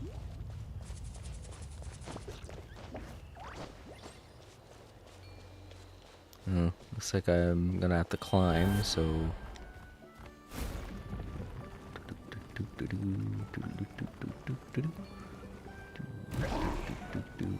There's the next one. Get out the ground. Thank you. Hi. How strange. Why is there so much solid phlogiston here? Well, it could be from the Children of Echoes. Maybe it got swept up here due to the ley line disturbances? And I did see those strange markings on the cliff. I can't think of a way to resolve this. Short of going all the way to the Children of Echoes to borrow it to Petlisaur. I mean, I'm right here.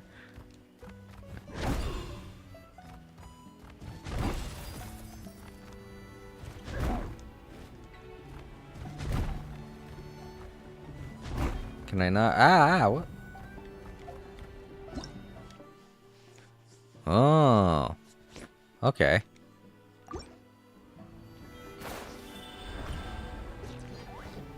Maybe she can use the same thing with her gun. Yeah. I guess break it. No. Alright. Oh, I'll get up here. There we go. Oh, are you here to help? Thank goodness. There's There's no way I could do all this by myself. So the blockage here has to be cleared using a special bomb, but carrying explosives up that steep slope would be a recipe for disaster. If I dropped it or slipped and fell, I'd be blown to bits in an instant. So, my plan was to transport the bomb to the other side, then send it over in a hot air balloon. All I need now is for someone else to strike the balloon at the right moment, dropping the payload right on top of the spout, and problem solved. Okay. What do you think? Simple enough, right?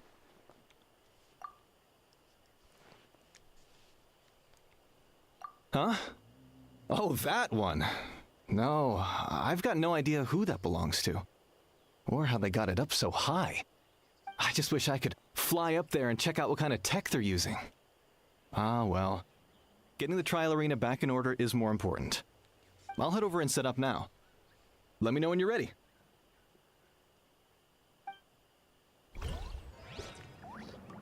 Alrighty. All right! Get ready! Okay. Should I have a Kukasaur with me? I don't know. 'Cause I don't have a lot of... Oh, wait. This will give me a Phlogiston. I don't know. All right! Get ready! Should I aim or... Oh, okay. I missed. I'm not very good at this. Oh? Oh, I missed. I think I'm supposed to hit that down there. Okay. All right! Get ready!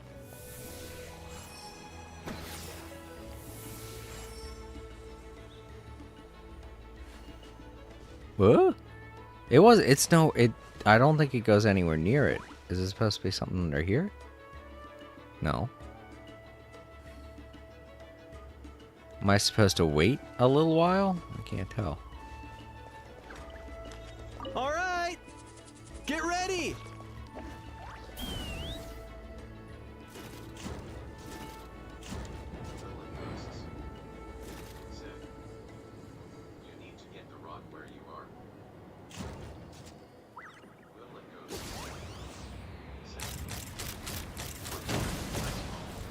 Oh, I gotta get it there? Oh, okay.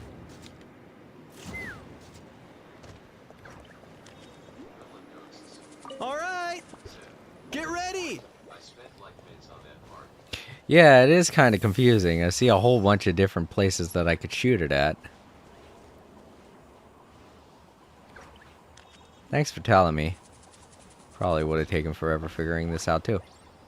I missed. I suck. I'm not good at shooting stuff. This is why I don't like using bow characters. Alright, maybe I should try and do it from the Get air. ready!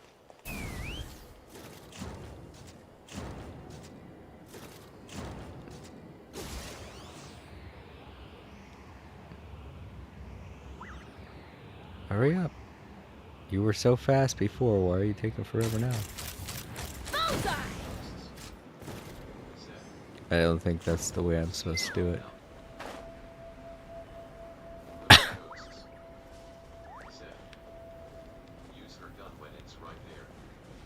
I think I blew up literally everything. I think the explosives blew up also.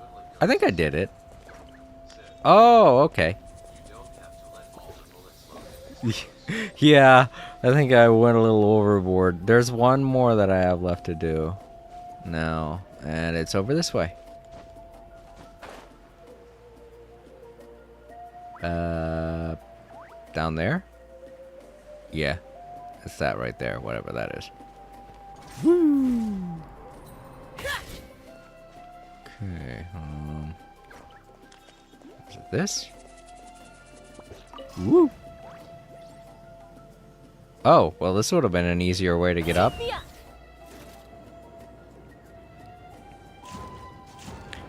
wonder if it's this here. It's probably this here.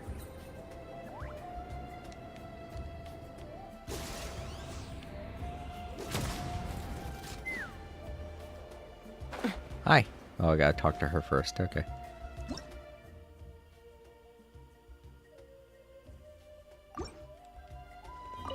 This is crazy. I put all of my strength into it, but it just won't break. Maybe Inkanak was right after all. If a stable structure is formed inside the solid phlogiston, I'll need to hit all the weak spots at the same time to break it. But how am I supposed to do that? I can. With more phlogiston. You know what? I think I can do it without.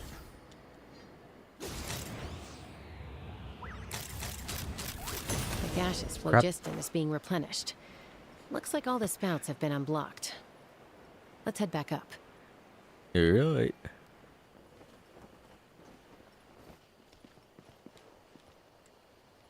Oh, I can't go in now?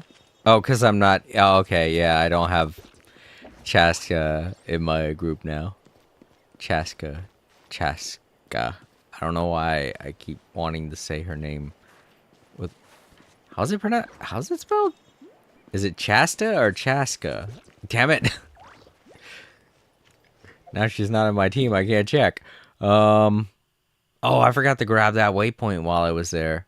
I missed a couple of waypoints. Oh, man.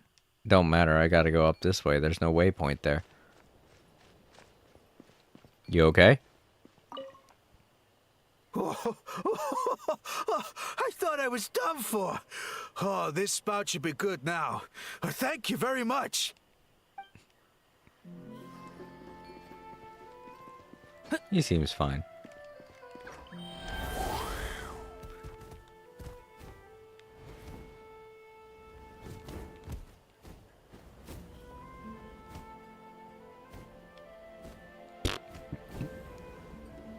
Maybe I can use this. Like I've said, I'm not that good with Kukasaurs. Yep.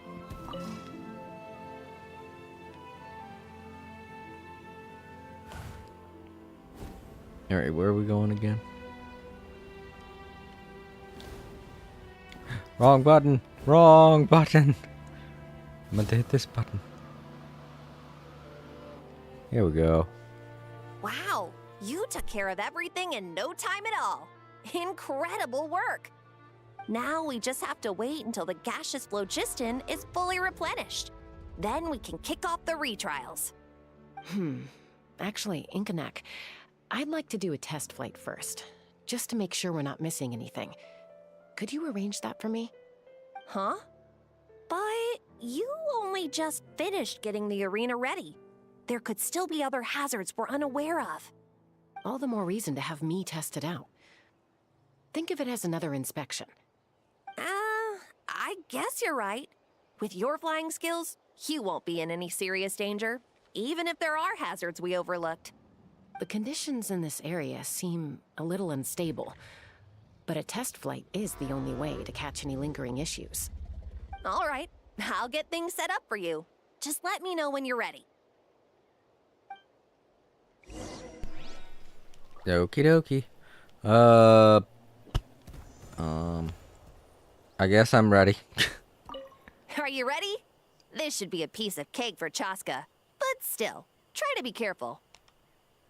All right, then spread your wings and fly. I'm as ready as I'll ever be.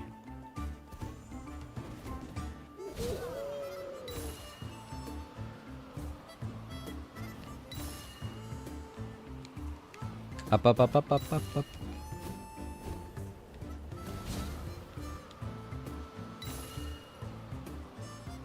Superman 64.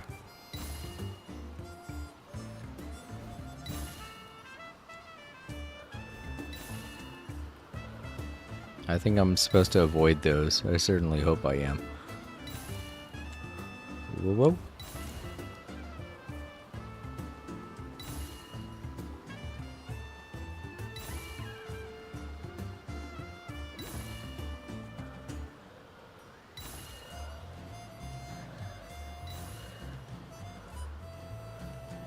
Okay, this is what I was expecting flying to be like. If the bar didn't go down so fast when I fly regular Kukasaurs, then I'd be totally okay with doing just this, but the bar goes down really fast. There's one more I missed. Oh, okay, there it is. Did I miss it at the beginning or something? I don't know. I don't think I did. That was amazing. Paimon couldn't take her eyes off you. No, nothing major. Give it a few days, and we should be able to conduct the trials. Help! Help me! You're from the Flower Feather clan, right? Please, come quick. You've got to help us. Catch your breath first. What's the situation? We got attacked by a Kukasaur. My friends are still stranded in the middle of the road with the goods we were transporting. Please, I'm begging you, save them. Huh? Are Kukusaurs really that aggressive? Do they usually attack groups of people unprovoked? Not in my experience, but there are exceptions to every rule. Let's go check it out.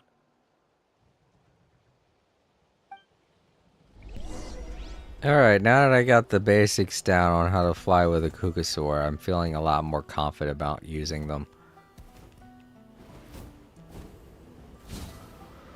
It's just their bar goes down so fast. Look at that. Look at that.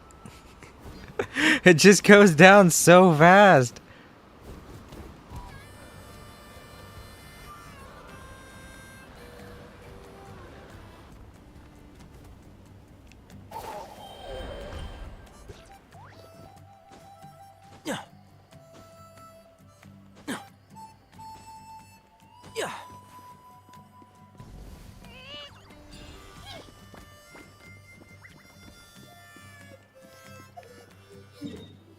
Oh, I'm nowhere near the area I need to be. I thought I had to come back here. I don't know why I thought I had to come back here. The guy said he was transporting goods. If he was transporting goods, he wouldn't already be at his destination. Ooh. Ouch! Did I hit someone? I've never seen such an aggressive...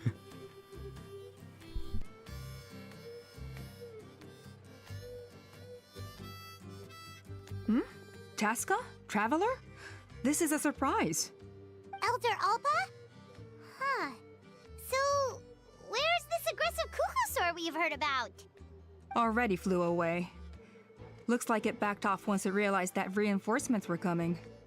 So why do you think it attacked these people in the first place? Was it after the food? No. These merchants are even transporting food. Ah! Thank goodness! The phlogiston wings are intact! Phlogiston wings? Thank you so much for coming to our rescue. These phlogiston wings are our most prized goods. If anything happened to them, it would ruin us. Wait a minute. Are you the merchants that were looking to collaborate with us? Wormy told me about you. Yeah, that's us. So I take it you're Elder Alpa? I am. You must be exhausted from your journey, not to mention shaking up from the attack. Let me bring you back to our tribe to rest. We can talk business after you've recovered. But Elder Alpa, what about the Kukasaur attack? Well, our guests here weren't seriously injured, and their goods are intact. Perhaps that Kukasaur was just having a bad day. There are so many of them around here. You'd expect something like this every once in a while. I don't think we need to pursue it any further. More importantly, how are the preparations for the flying trials going? Is everything in order over at the arena? Huh? Did you say flying trials? What a coincidence! Sounds like a perfect use case for our phlogiston wings. You'll be pleasantly surprised by what they can do. Oh, really? Now I'm intrigued. Well then, let's forget all about this Kukasaur attack for now. We have some serious business to discuss.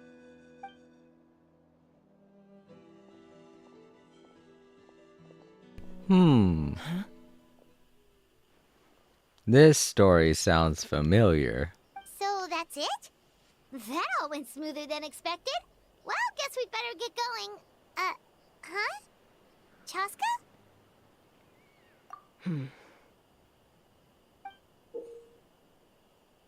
A blood-stained feather.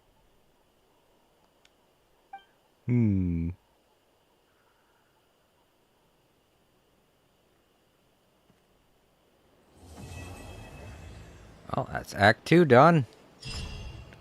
Oh, I got both of them done in 2 hours. The Flower Feather Clan should be about ready to hold the new flying trials by now.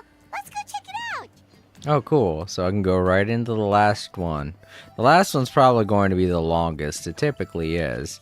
So, yeah, I should be able to cover everything in this stream. I was even able to cover one of the other trials by accident.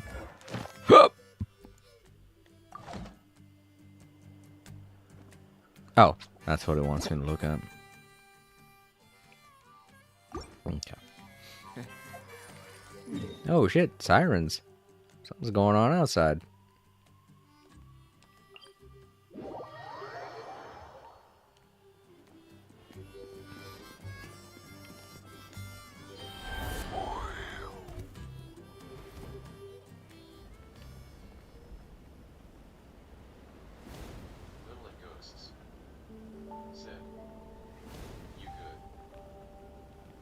Yeah, I'm good. I got this. Heck, I could go for another 2 hours. Alright, here's the place.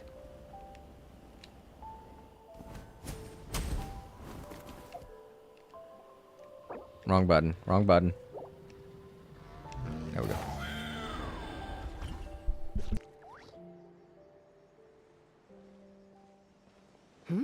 Ah, Traveler in Paimon. You came. Yep, and it looks like we made it just in time. Although, can't say the same for the Cuckoosaurs. Bit of a low turnout, huh? Yeah, you'll see why soon enough. All right, get ready. 3, 2, 1, fly! Whoa! We're really flying! I feel light as a feather. I'm flying without a Cuckoosaur. These phlogiston wings are awesome. What's going on? Paimon can barely believe her eyes. How did they fly all on their own? This story will seem very familiar to any American. The merchants we ran into that day were selling a product called phlogiston wings. It's a flying machine worn on the back. To operate it, you just use a handheld trackball that controls the flow of gaseous phlogiston. That's incredible. Yeah. If our tribe, well, if Natlan mass adopted this technology, it would revolutionize our mobility and responsiveness in times of crisis. Just think of the countless tragedies that could be averted. I feel like I'm dreaming. Did I really just fly on my own without the help of a Cuckoosaur?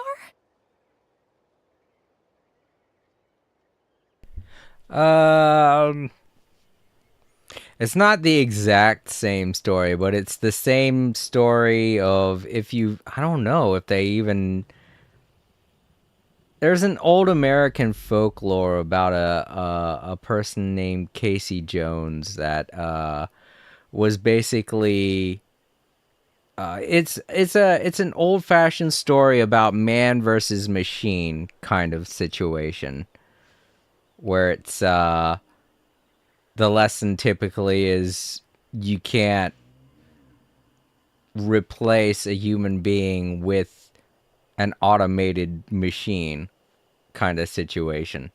I know it's been modified over the years, but Casey Jones was the first that I ever remember hearing of it, of an old American folklore.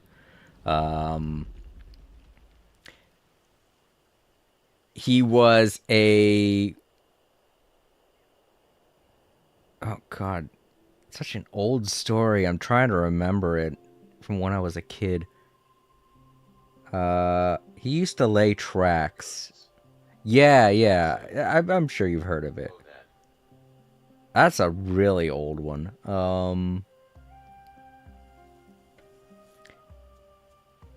He was a track layer. I forget what they were called.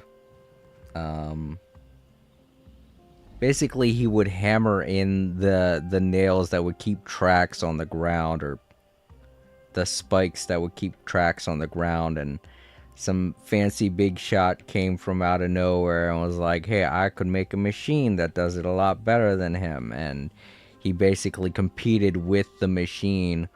If I remember correctly, the machine ends up winning, but the fact is that the amount of resources used to power the machine are what ultimately did the machine in, because it would take a lot less for a human to do the job when it's just on par with the machine, while the machine takes up a shit ton of resources in order for it to be used. Something like that. So I feel like this could go in that same direction, to where the machine looks like it's a good idea, but it's probably going to be powered by something that's either dangerous or risky or something, and they're going to realize it's a bad idea. And I feel like Chaska's already starting to try and figure that out. But with the way technology's improved and how people have come around to the idea of using technology for good, it's really probably going to be an even out situation, where they're going to work on a middle ground, you know, to where the technology can be used, but it has to be used wisely, kind of thing. I don't know. This is a more modern interpretation, pretty much. You'd better believe it. Plus, you just passed a flying trial. Right, Elder Alpa? Elder Alpa? Should this really count as a pass if we did the trial using phlogiston wings? Why not? The scoring rubric is about flying performance. It doesn't specifically say you have to ride a Kukusaur, does it? Yeah, maybe, but I mean, even Chaska had to ride a Kukusaur in a trial, right? And the whole point of the trial is to test both your flying technique and your ability to work with a Saurian companion. Well, if we can fly by ourselves, maybe we don't need to test the ladder anymore. Chaska, Traveler, what are your thoughts on this new invention?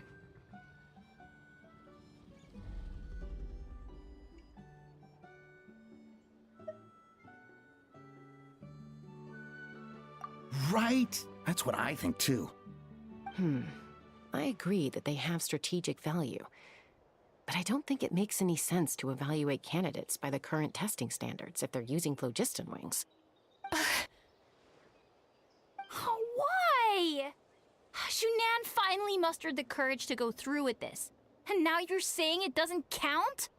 We don't have any experience using these wings in battle, nor is it immediately obvious how to incorporate them into the existing systems in our tribe.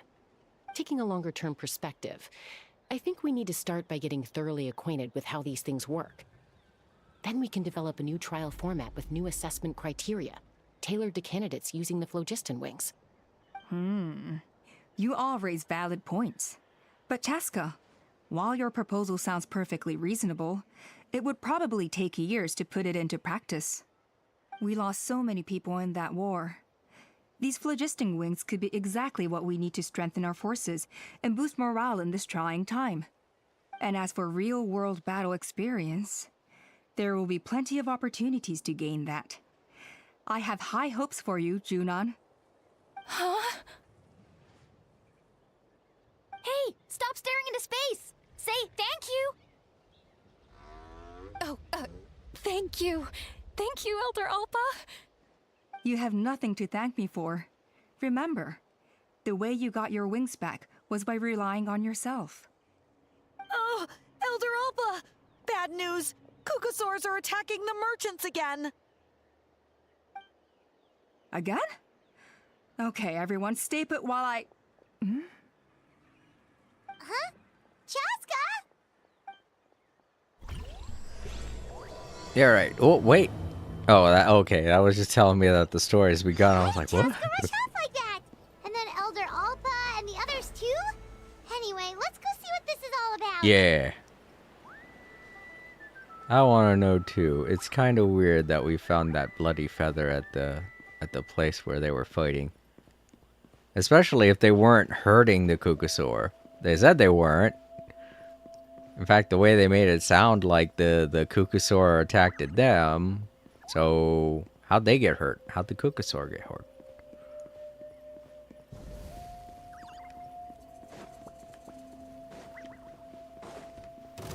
Ah, get away.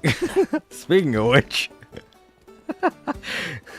Kukusaur just proving my point. Oh god, is it gonna follow me? Okay, it went back. Good. Oh, it's back! It found us again! Run! Get out of here!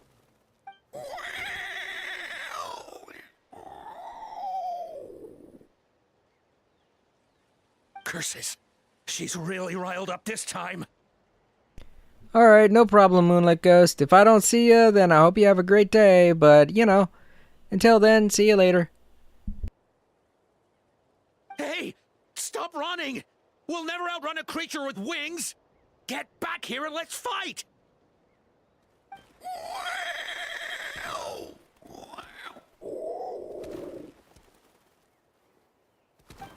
Stop! All of you!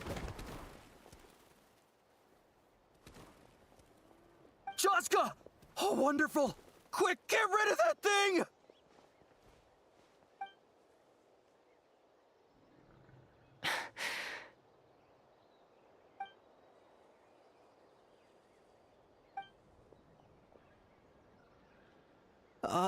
What's going on? Why isn't she doing anything? So it really is you, sister. Wait, sister? That Kukusaur is Chaska's sister?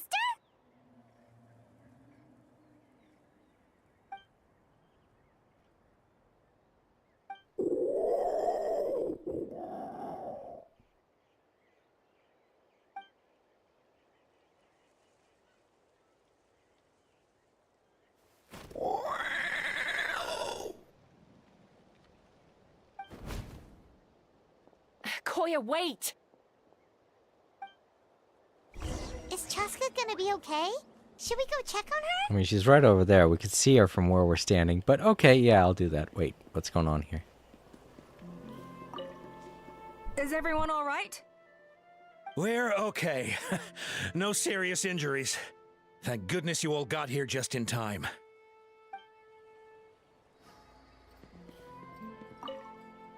What was wrong with that Kukusaur? Why was it so aggressive?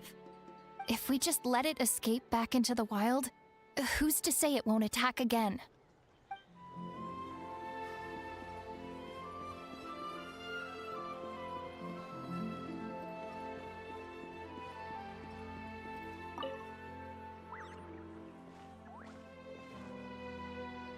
Chaska, are you okay? I'm fine. Sorry for making you worry. No point. She's an expert at hiding her tracks. Once she's shaken you off, you'll never catch up to her. At least, I always used to lose to her at hide-and-seek when we were kids. Well, yeah. You know I was raised by Kukusaurs. Anyway, she and I grew up in the nest together. Her name's Koya, and she's my big sister. We played together all the time, chasing each other through treetops or mountaintops. It felt like it would go on that way forever. Until the day I was sent back to live with the humans. Not all Kukusaurs are friendly towards people. Koya, for instance, she's fine with me because we grew up around each other, but she's not fond of other humans. When Mom decided to send me away, Koya strongly protested, and after I left, she became more and more reluctant to interact with humans. Maybe she thinks that humans stole you away from her. It's a possibility, but in any case, we still stayed best friends at first. I had a hard time adjusting to life in the tribe. So whenever something went wrong, I'd run off into the wild and vent to Koya. Ah, so that's what Uncle Cusco was talking about. He said you seemed to prefer hanging out with Saurians to your own kind back then. Yeah, I did. But then, gradually, everything changed. With a new mom and dad, a new tribe, and Koichi, I started getting curious about these humans and made an effort to understand their behavior. The more time I spent with them, the less I spent with Koya. And then, one day, it was Koya's turn to leave the nest. She sought me out and asked if I was willing to leave the tribe and go live in the wilderness with her. As far as I can remember, that was the first time she ever approached a human settlement on purpose. So, how did you answer her? Well, I wouldn't be standing here talking to you if I'd said yes. No, I was torn. On the one hand, I'd already made up my mind to embrace my new family and accept my human identity. But I also knew that Koya wasn't a fan of humans, and I didn't want to disappoint her. She took my hesitation as an answer. She saw it as a personal betrayal, threw a huge fit, and then flew off. We hadn't seen each other since, well, until today. Not for a lack of trying, though. I tried asking Mom where Koya's new nest was so I could talk things out with her. But Koya had already asked Mom not to tell me where she'd moved to. It must be hard for Mom, being stuck between her two daughters. So I didn't press the issue. And I didn't go looking for her. If things carry on like this, I need to make sure I find her before anyone else. Even if she doesn't want to see me. For now, let's bring the wounded back to the tribe. And see what Mutota and Elder Alba have in mind.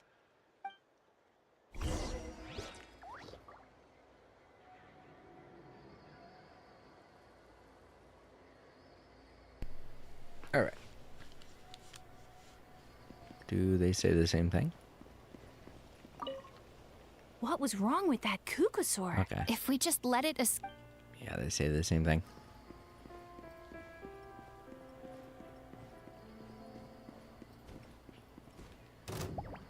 Oh, you're back. Wah! They shoot fireballs? Jesus! I didn't know that! Oh, what's going on here? Oh, that's the other one. Okay, the other one's unlocked now. So I guess a full day did go by, didn't it? Let me just warp to here and we'll be okay. Yeah.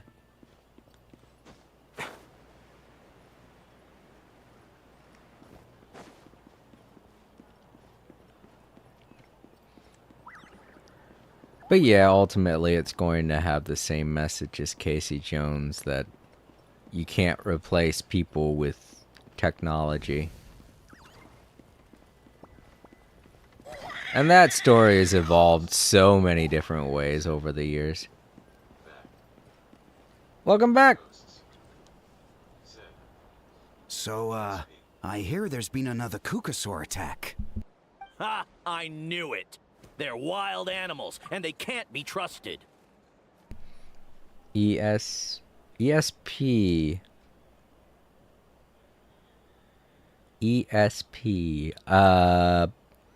Did you mean to type that, or was that a typo? I don't know what it, if it stands for something. I don't know what it is. Sorry, Moon. Ooh. Ugh. Sorry. Starting to get sleepy. ESP. What could that stand for?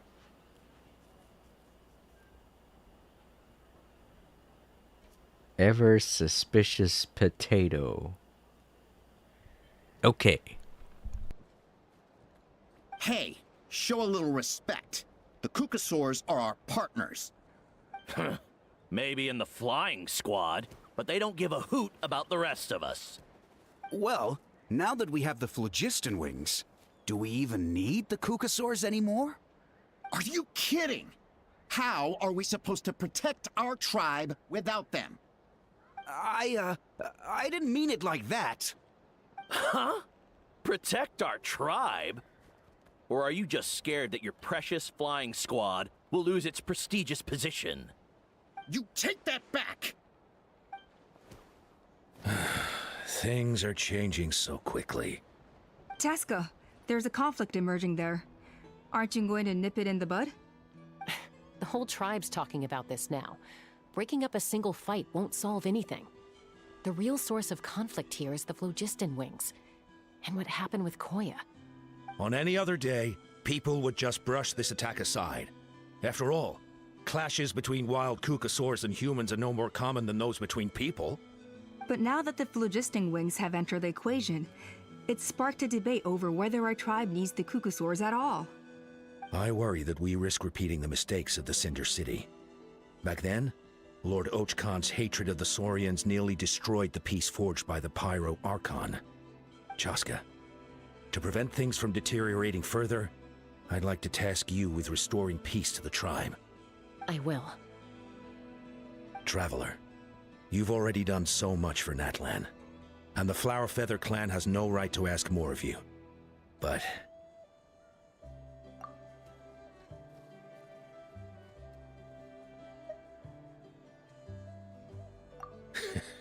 looks like I was making a mountain out of a molehill. And don't forget about Paimon. Just leave this to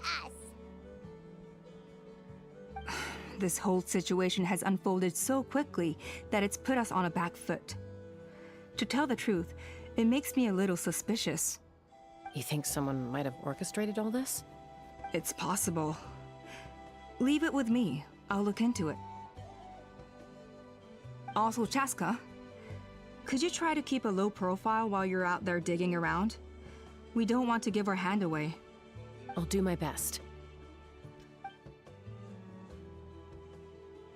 Okay, so where should we start? This all began with Koya's attacks. If we can find out what led her to do it, that should give us something to work with. Unlikely. Given how she reacted when I showed up, I don't think she's forgiven me. If you want to resolve a conflict through dialogue, sometimes you need a third-party facilitator. Let's go see my mom. Okay, so we're gonna go snitch to her mom. Great.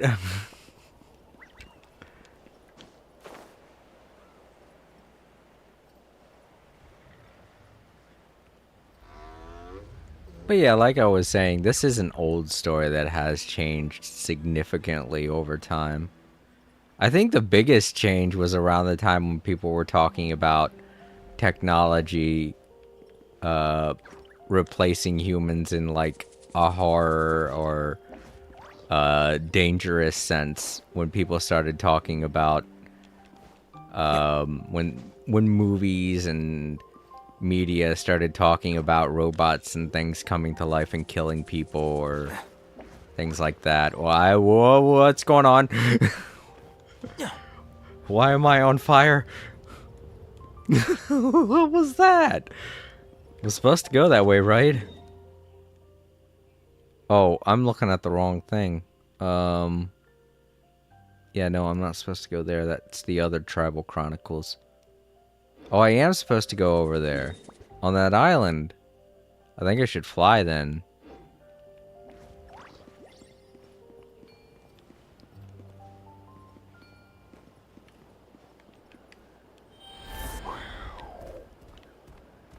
But yeah, the main game changer was the Terminator movies.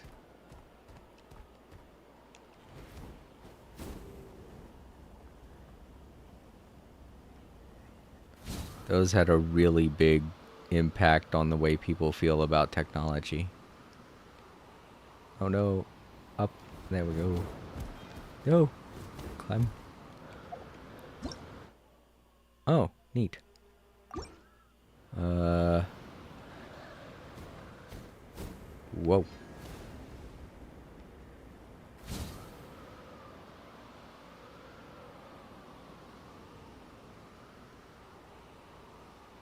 Alright, cool. We're gonna make it.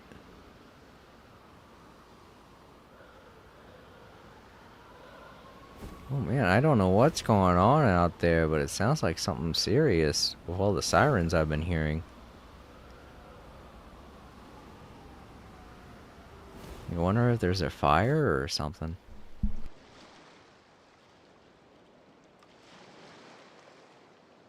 Wow, so this is where you used to live as a child?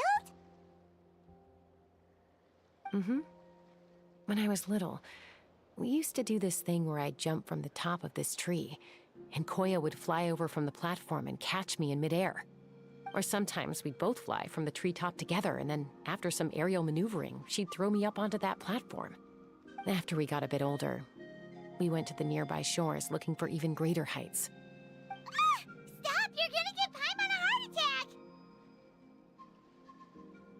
Oh, really? I just thought it made a fun story.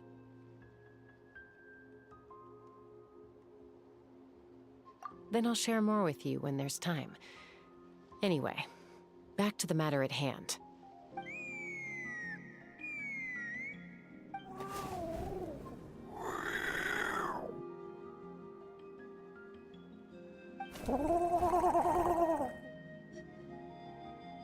Hey, Mama Bird. I'm back. My last visit was only a week ago, wasn't it? See? I visit you more than I visit Papa Cusco. I brought a couple of friends with me. These are the Traveler and Paimon. Traveler, Paimon, this is my mom. Her name is Chimpu. In the human tongue, anyway.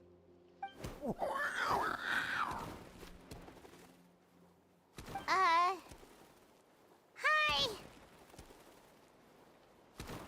No, not really. I don't speak it as such, but I can sort of get the gist. Although only with Mom and Koya, since I spent my formative years with them. Even then, it's basically a best guess based on their sounds, body language, and expressions. Seems to work about 9 times out of 10, anyway. As for whether Mom understands me, I can't always tell. But somehow we still manage to communicate. Call it the family bond, I guess. Alright, Moonlit Ghost. It was nice meeting you. Thank you so much for the invite. And I hope you have a good night. Or a good day. I don't know. I hope you have a good day tomorrow, too. So, yeah. Don't forget to hit the like button before you leave. And hopefully I'll see you in chat again sometime. See ya.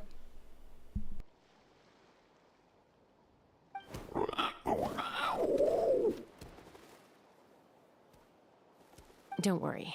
I'm doing well, but I think Koya might be in some trouble.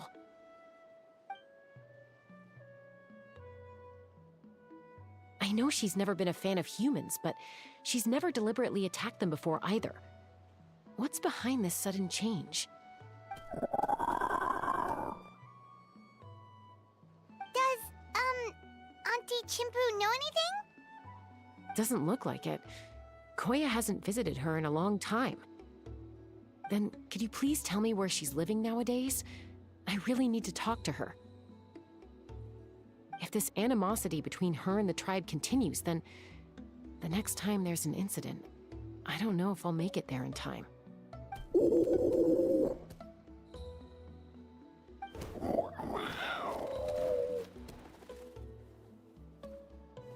She said she'll take us there. Thank you, Mom. Okay. Oh. Well, now I guess I'm her mom. Terrific. Not weird in the slightest. Well, there's the Saurian I was. Is there a way to go up higher, faster? Like one of those warp points.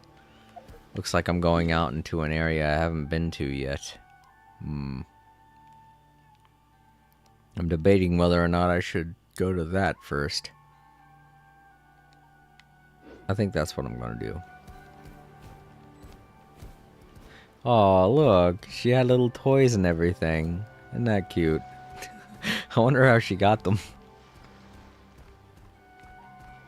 Well, I don't have any phlogiston.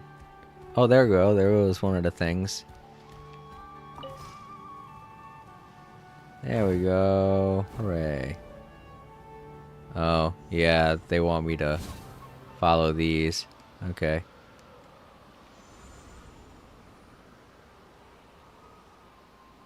These are much smaller targets, so.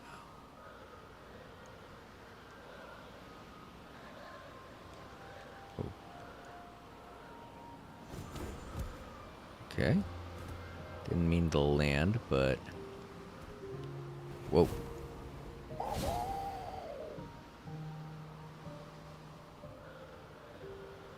No, no, no, no, no, no, no, no, no. Ooh, just made that.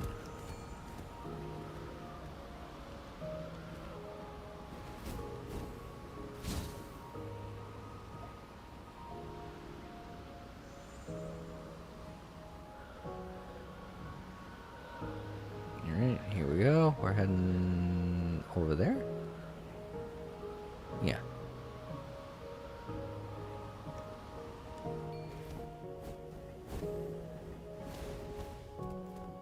And around here.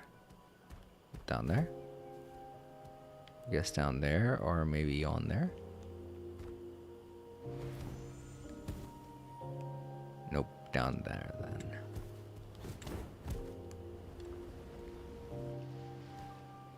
Am I gonna be okay? Okay, I'm okay. This is a really remote location. Because she was trying to get as far away from humans as possible. We stay here? Okay. Got it. Traveler. Paimon. Mom says we should stay out of sight for now. She'll talk to Koya first. Koya is very hostile toward humans right now. So if we show up unannounced, it might just make things worse.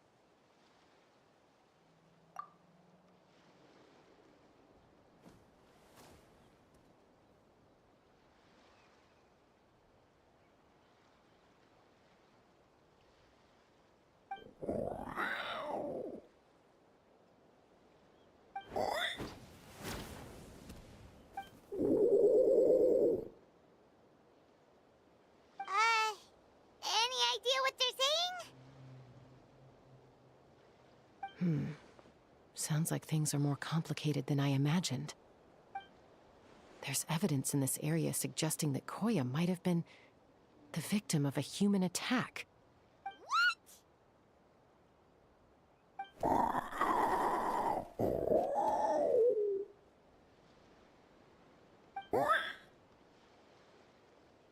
No! It's Chime, Koya's child. The attackers kidnapped her. They came over the sea, under the cover of night, and they took Chime. What the heck? Who would do such a thing? I searched day and night, and finally found them.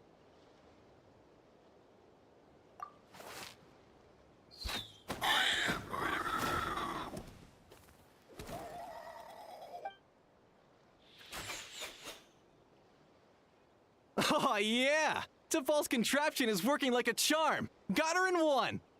Hey, there's another one! Wait, is that the one that got away last time? Who cares? Just get them all! T'Pol pays us per catch!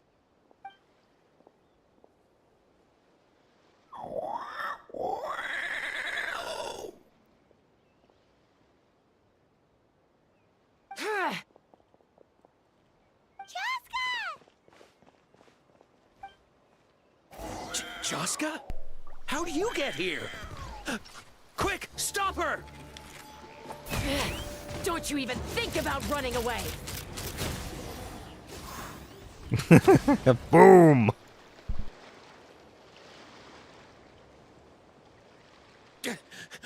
Don't come any closer, or I'll...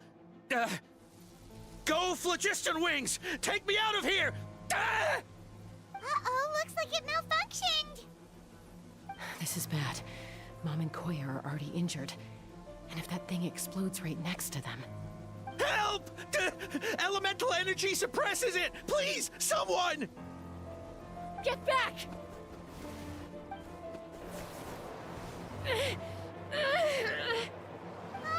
It's still going, and it's getting worse. Guess we need a more permanent solution. All right then.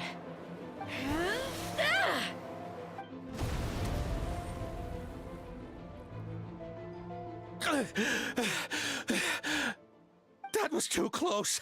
I thought I was gonna die.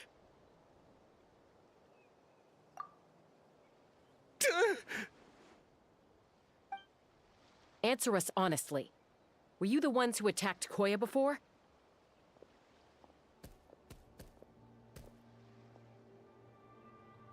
I am... No, it was...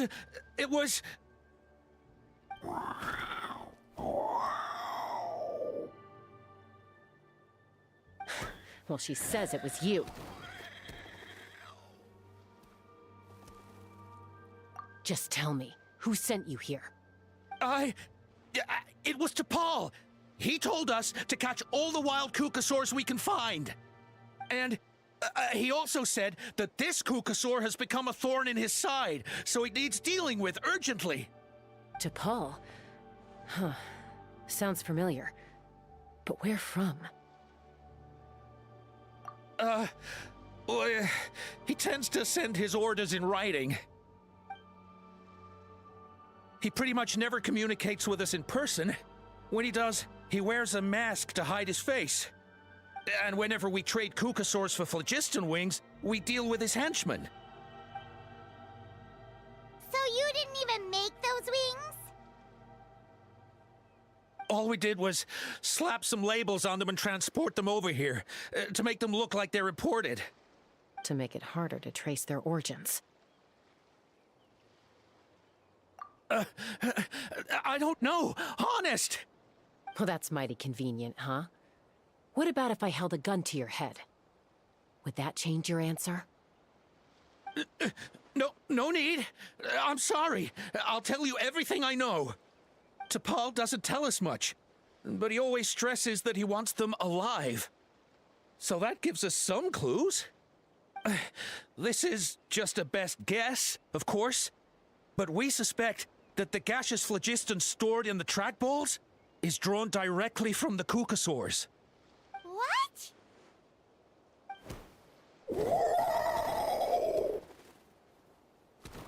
Easy now. You're still injured. Hey, keep talking. Yes, ma'am.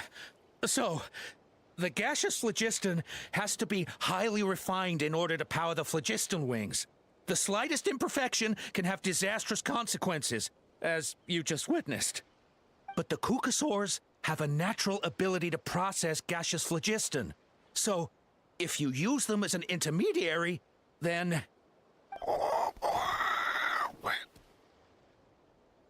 That's enough. So the Kukasaurs you took, where are they now? T'Pol should have them. But no one knows where he's based, apart from him and his henchmen. We've tried looking for it ourselves, even followed them a few times. But we always end up losing track of them. Random thought. Maybe they're hiding up in the sky? T'Pol. T'Pol. I'm sure I've heard that name. Maybe it was... Jaska, Traveler!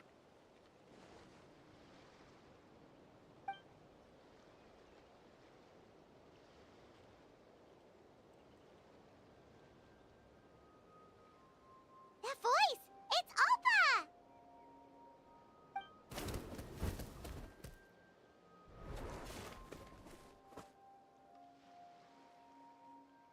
Elder Alba? What brings you all the way out here? Well, I was patrolling nearby when I heard the sound of an explosion. What's going on?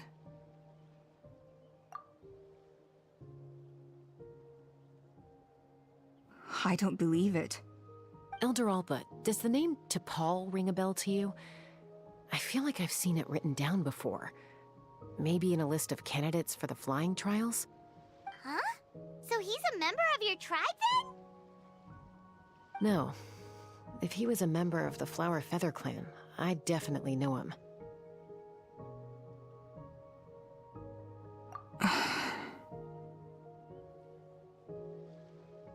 Now that you mention it, I do remember a young man from outside our tribe who came to participate in our flying trials once. You were away on a mission at the time. which is probably why you don't remember him.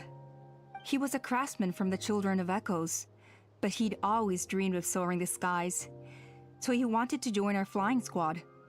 The Children of Echoes? That's rare. But despite his best efforts, he unfortunately failed to pass the trial and gain the Kukusaur's approval. In the end, he went wingless and returned dejected to the Children of Echoes. Wingless, huh? Maybe he invented the phlogiston wings to get revenge on the Kukusaurs. Perhaps. Or maybe it's simply his way of dealing with his regrets over his past flying endeavors. Either way, it doesn't excuse his abuse of the Kukusaurs. I'm gonna take these guys back and expose the truth to the tribe. It's time for this conflict to end. Easy, Chaska. Remember what I said about keeping a low profile? The ringleader still hasn't shown himself, and this man's allegation about powering the phlogiston wings with Kukusaurs is only speculation. Bringing these men to the tribe now won't win over any current supporters of the phlogiston wings.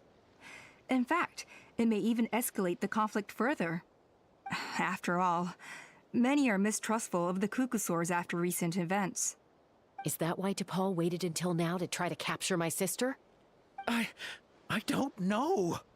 I mean, he did tell us to spread negative rumors about the Kukusaurs and slip some Mora to anyone opposed to them, but...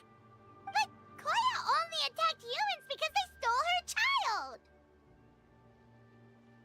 Nevertheless, we will be hard-pressed to change people's minds while emotions are running high. Unless we have irrefutable evidence.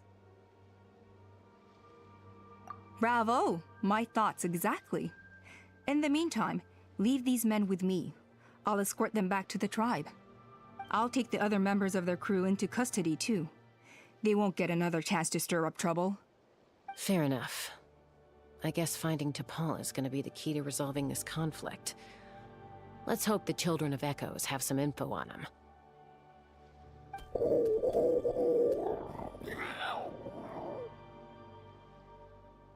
Sorry, whatever it is, it'll have to wait till this is all blown over. I have to fix this situation before it spirals out of control.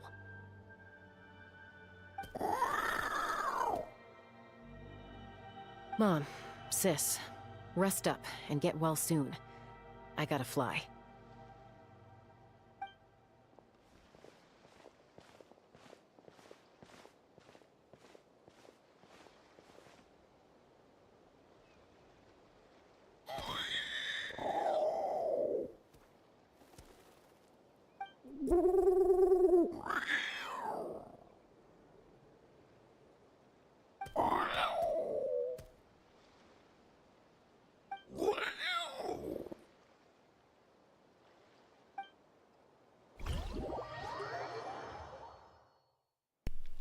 Okie doke. Cool. Alright, so yeah. Just like in lots of these stories, the fuel is not good and we gotta stop them. So Appa says that T'Pol's from the Children of Echoes. Uh-oh. But how do we track him down? Just ask around until we find him? Let's start by talking to someone we know. It'll be faster that way. At this time and place, I'll bet the easiest person to find is... Wakey, wakey, Shilonen! Oh, it's you. Okay, give me a second. I'll come down.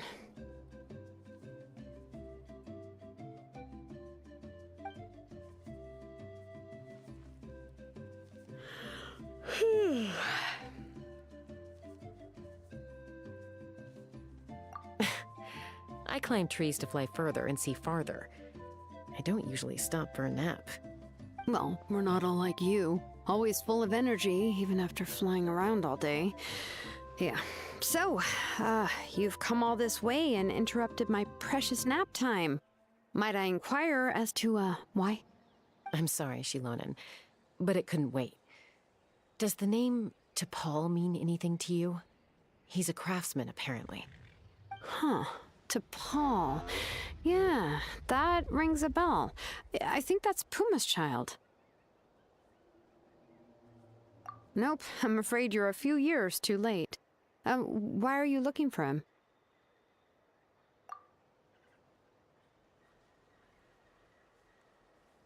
Huh, phlogiston wings. Wow, okay. The kid actually pulled it off. Well, looks like, no more rest for me today. Pulled it off? You mean he's tried making something like this before? Yeah, he started trying to build a flying machine right after he got back from the Flower Feather clan. So right after he went wingless, then. Was this flying machine anything like the gun you made me? You mean your gun that's harder to tame than the proudest Kukasaur? No, he wanted to build something that allows anyone to fly freely, even if they're not naturally gifted. But he never got very far back then, though. Blew up his workshop a few times and barely made it out alive. I never really kept up with him after that. His parents traveled a lot in their youth and only returned to the tribe after he was born. But they settled in a remote area and don't interact with other people much. Which means most people in the tribe don't know them very well. Your best bet is to chat to his direct family. I'll go get Puma. Wait for me in front of the workshop. I won't be long.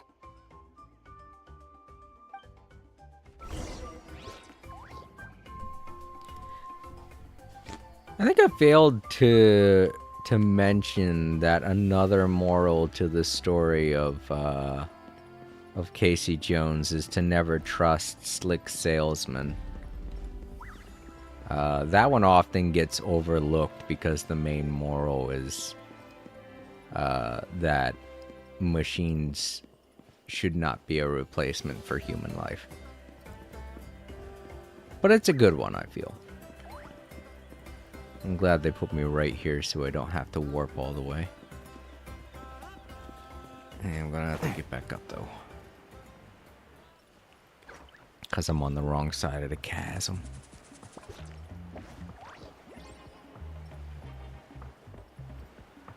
Trying to look for an easy access point.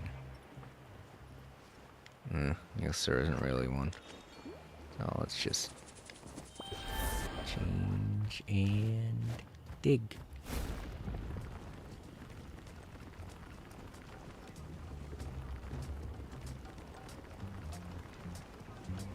Blame me for making the first move. Oh, okay.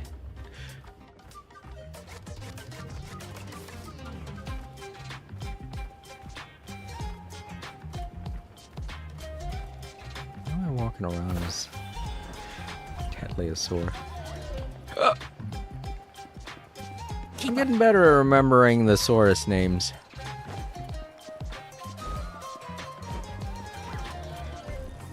Tetleosaur, Kukasaur, Etleosaur.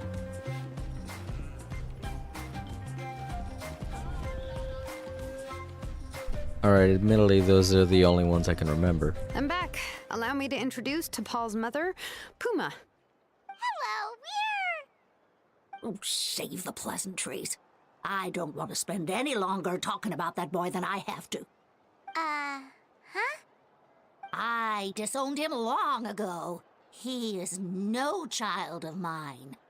All he cared about was his pipe dream of reaching the sky. Oh, we tried to talk sense into him, but he was obsessed. And then when he left us, he spouted some nonsense about building a workshop in the sky to avoid the constant criticism of us ground dwellers. He left his notebook behind. Whatever questions you have, you can look for them in there. I am done talking about him. He's no son of mine. He never called me Mom anyhow.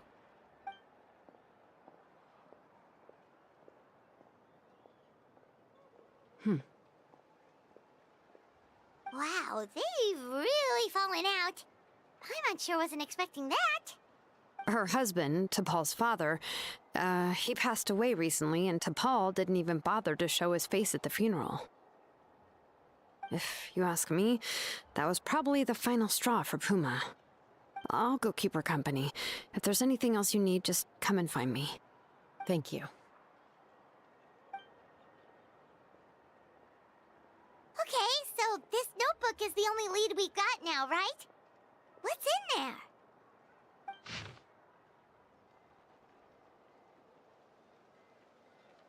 Alright, those that are familiar with this channel know what to do.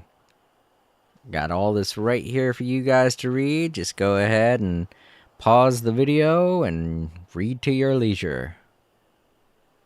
You done? Okay, let's continue.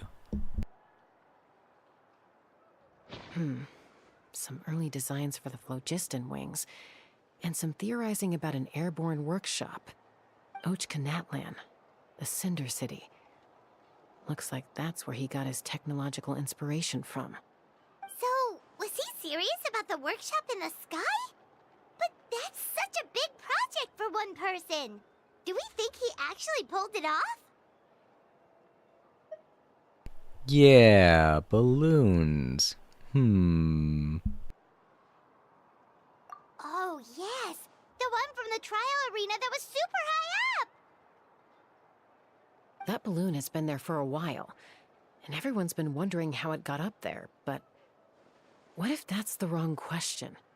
What if it started off even higher up, above the clouds and out of view, and it only descended to its current height due to some kind of malfunction? Part of T'Pol's workshop? Seems likely. If T'Pol's base had been hiding above the clouds this whole time, that would definitely explain why Isidore couldn't find it. I totally called it! But how do we get up there? Chaska, can you even fly that high? By myself? Possibly. But with a passenger, no chance. I doubt even phlogiston wings could take you up that high. At least, not without that relic T'Pol mentioned in his notebook. Yeah, and he's probably holding on to it. We'll have to find another way. Nope. That's way beyond Paimon's altitude. Also, would you really expect Paimon to go up there and take on T'Pol all by herself? Let's not worry. Just because we can't think of a solution doesn't mean no one else can. I'm not the only flying expert in my tribe, you know. Oh, good point. We should go ask Elder Alpa! And Mutoda. He was quite the flying ace back in the day, too. Let's head back and see what they suggest. I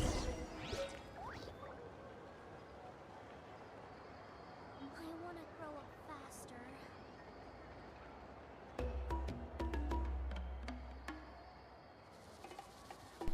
Okay, I was about to warp back, but then I noticed, Hey!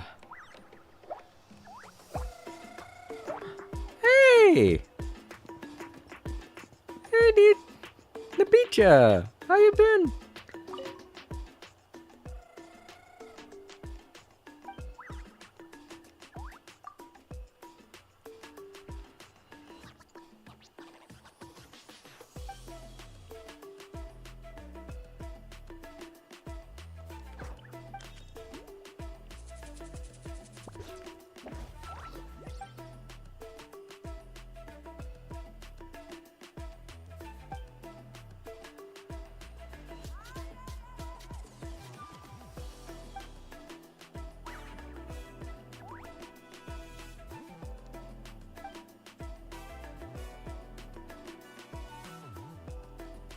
Yeah, it's okay though. You're your own person now. That's all that matters.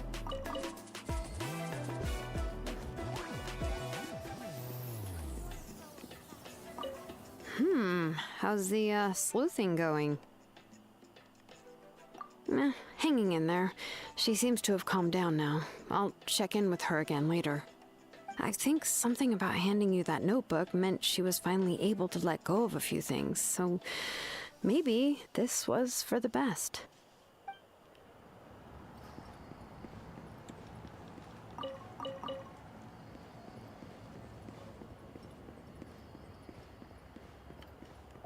Alright, let's go back.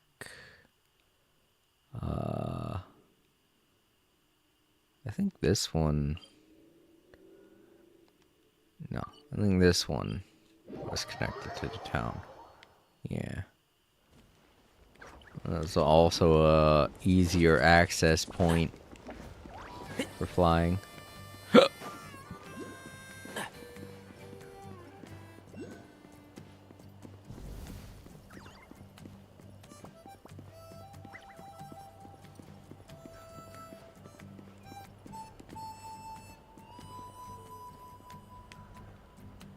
Have you gone mad? Although I get where you're coming from, Chaska, you're finally back. Things are getting really tense in the tribe. Have you made any headway with your investigation? Some people even think we arrested the merchants just to support the flying squad and crack down on the phlogiston wings.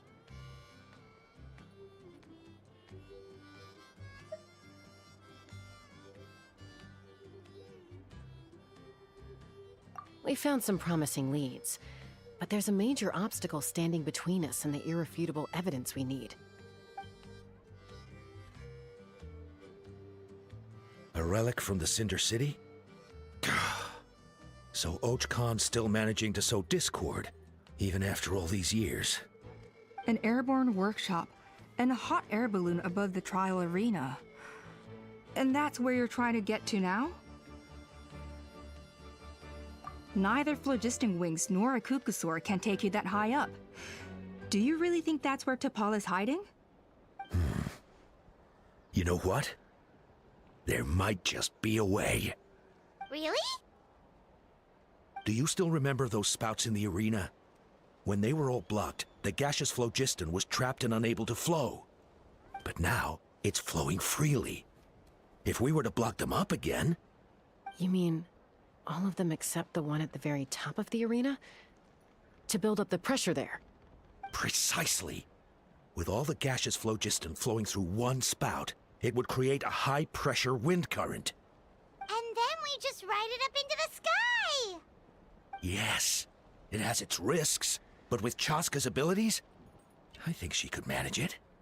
It's an extremely risky approach, but I agree that it's feasible. If you want to give it a try, check with Inkanak at the trial grounds. She can explain how to block the spouts. Chaska, if anyone has a hope of seizing this evidence from the high heavens, it is you. Okie dokie. How far away? Pretty far. Alright, let's go grab a Kukusaur and fly on over there.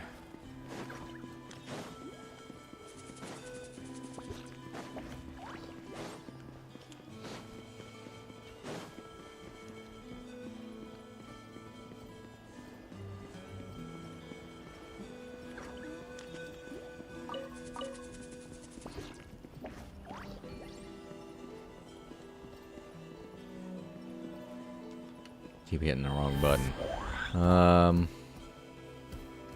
That way. Right. Right. When you're not going fast, you lose altitude pretty quickly, so I'm not too worried.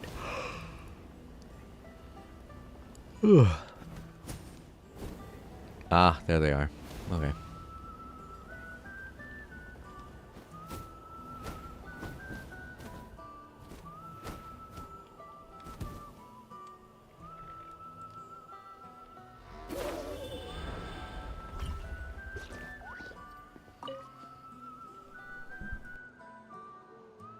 Goodness me, that is a very bold idea. Maybe so, but we have to act fast. What's the quickest way for us to block off the spouts? From a technical perspective, I'd have to advise taking some measurements and carefully planning this out first. But I'm guessing that's not what you want to hear. Then we'll have to take the rough and ready approach. See the solid phlogiston over there?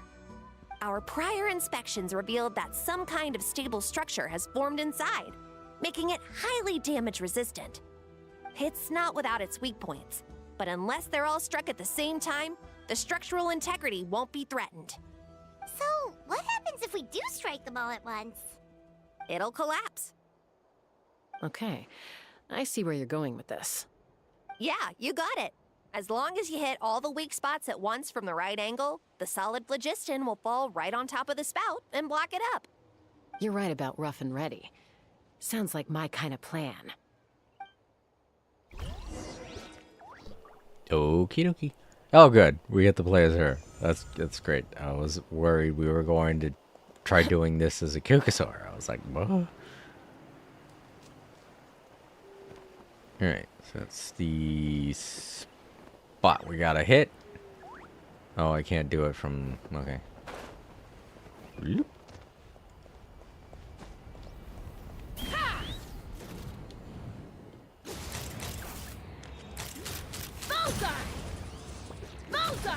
That's for one.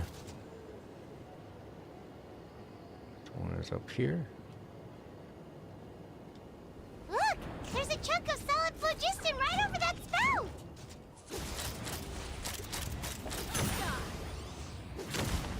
Alright. Oops. Going the wrong way. Don't run out of steam. Ah, crap. Come on.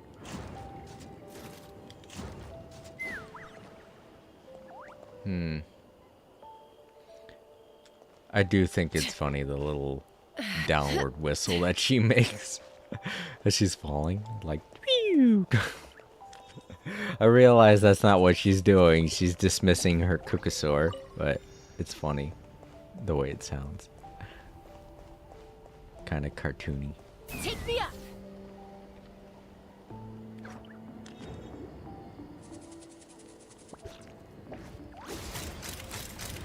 Locked on!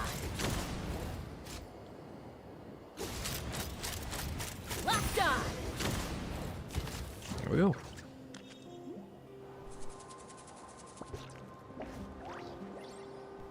Now we... Oh! I'm still in the air.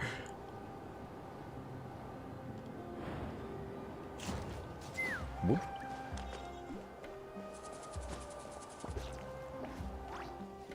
It actually worked! But wait, how are Paimon and the Travelers supposed to get up there? Koya can give you a lift. She's actually been following us this whole time.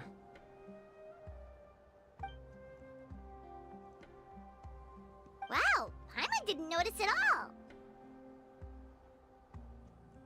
Well, probably because she didn't want to get too close to humans. Or maybe just me. But right now, we need her power.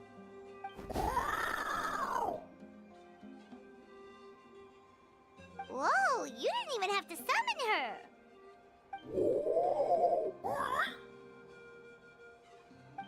Yes, up there. That's probably where Chime is.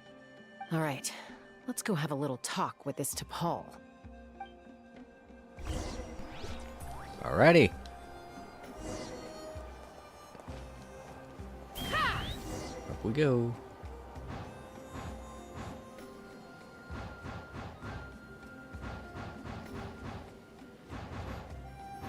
Awesome. So, where's this? Oh, cutscene. Paimon's never flown that fast before. She feels so ready to throw up. Aha. Just as I thought. It might look like a regular hot air balloon from the outside, but up close, it's clearly been heavily remodeled. And sure enough, it only descended below the cloud line because the custom-built machinery malfunctioned. I should be able to figure it out with T'Pol's notebook. Thankfully, I know a little DIY from fixing up my guns when they're having issues. That should just about do it. Now all it needs is a nice hard kick. Maybe that works on your guns, but, huh? We're really moving!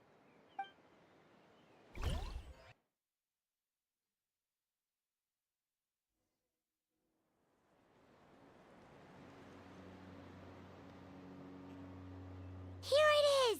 The workshop in the sky! Oh, you gotta see it to believe it. Makes you wonder why T'Pol even bothers with phlogiston wings when he has tech like this. Well, according to the notebook, the platform beneath us runs on components from the Cinder City. Those can't be mass-produced. Also, I have some doubts about its mobility after seeing how it moved just now.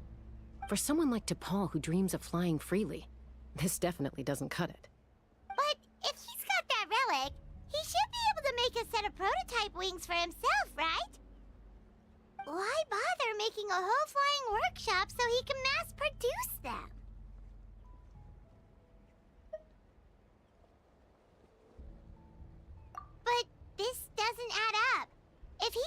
achieved the power of flight, then he must have bigger dreams we don't know about. But what? With any luck, we'll find the answers in his workshop. My guess is he's blaming the Kukasaur for not being able to fly on their backs. I mean, that's the only logical explanation. Because that seems to be what his aim is. He's trying to replace the Kukasaur with his invention. So he must harbor some kind of bitter energy towards the fact that the Kukasaur don't want to, you know, cater to his whims.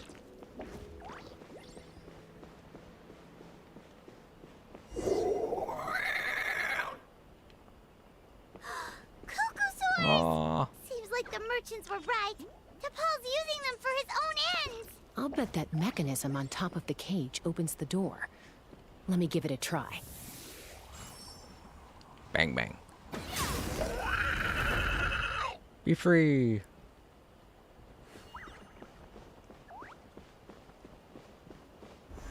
We got a couple more over there. How are we gonna... Well, I guess I could fly over to it. Let's fly.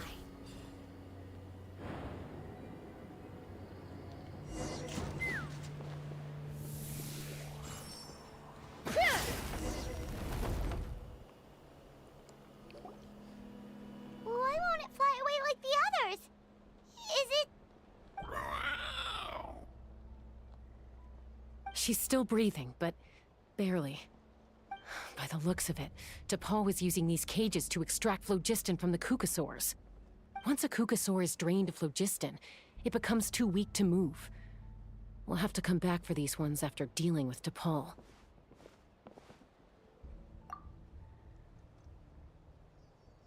Let me see. Looks like a record of his phlogiston research. Log number 330. With the support of... I was finally able to launch the airborne workshop. Even though it relies on the relic for 80% of its power supply, I've at least taken the first step. Log number 348. Research on the relic is progressing well.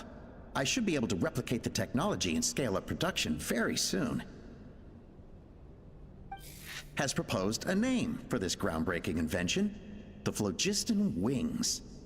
I think I'm getting close. Soon I will achieve my dreams. Log number 377. Encountered some issues with the new smaller model phlogiston wings. The gaseous phlogiston showed some volatility during the refinement process. Thinks we should proceed at a more cautious pace with the refinement experiments. But after so many past failures, I have to prove that I will succeed this time. Log number 114. Ran an experiment using Kukasaurs to refine gaseous phlogiston. It was a success. Log number 117.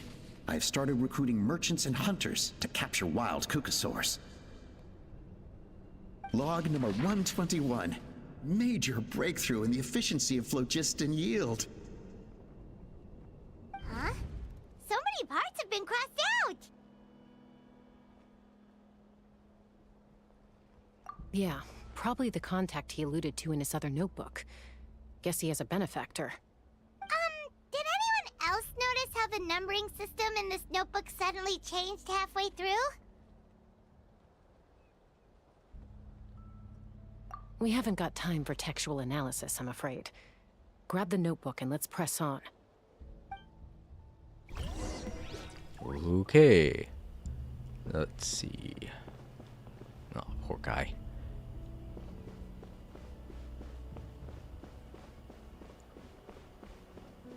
Huh. Never seen one of these before. Looks like this was built with the Cinder City components, too. You're not thinking of giving it a nice hard kick, are you? That'll work.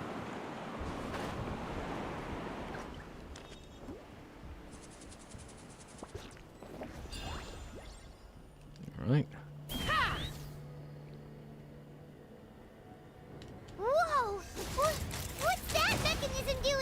That's asking for a nice hard kick where it hurts. Aim for the weak spot.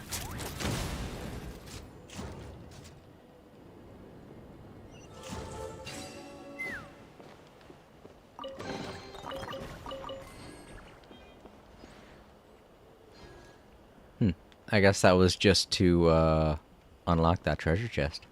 Alright, that's fine. Okay, here we go. What are they doing Of here? course. It's T'Pol's henchmen. He must have brought them here using the relic in his prototype wings. Watch out! Locked on! Locked on! She made very easy work of them. And I didn't use any phlogiston to do it. Wow, that is just so OP.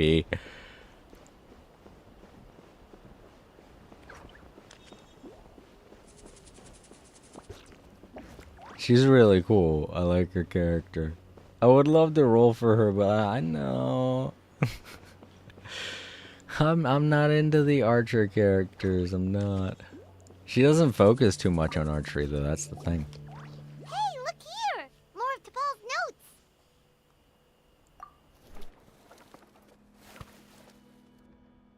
Log number 403. Introduce me to some new comrades who fully support my ideas. I told them that some Saurians are blessed with wings, and some people with natural gifts, while the less fortunate among us can only look on longingly as they seize the skies. But I also told them that progress can erase individual differences. Think of the tools humanity has made to fight back against wild beasts. The law we have put in place to even the playing field between the strong and the weak. I promised them that our research will be the new frontier of human progress. With our phlogiston wings, the power of flight will no longer be for a select few to enjoy. Imagine a world where the skies are for all to share. I only hope that when we finally achieve this goal, we'll be proud of me. Imagine a world where the skies are for all to share. Yes, what a wonderful world that would be. If only it were possible. We could respond faster, and so many tragedies could be prevented. But T'Pol, what about the Saurians you're draining dry of phlogiston? You're not sharing the sky, you're stealing it! Bad move. I won't let you get away with it.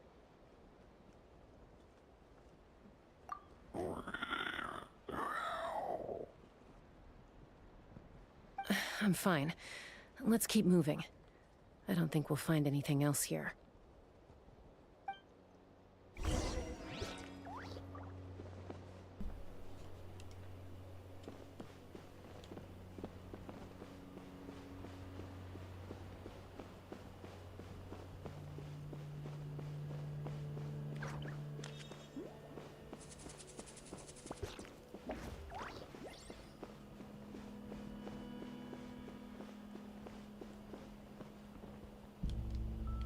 Let's fly!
Okay, there must be another one around then.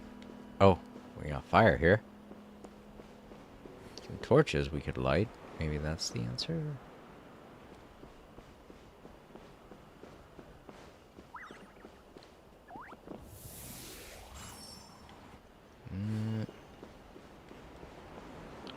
missed one. I got that one. Oh, I see what I missed. There's a Saurian over there. Don't worry, I'll save you.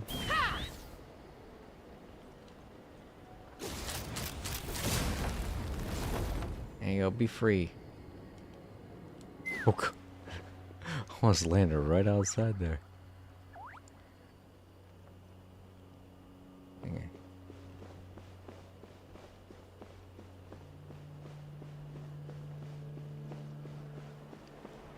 Do it? No? I'm missing something else then. Maybe I do need to light these. Or is there something around here I can shoot? I don't see anything.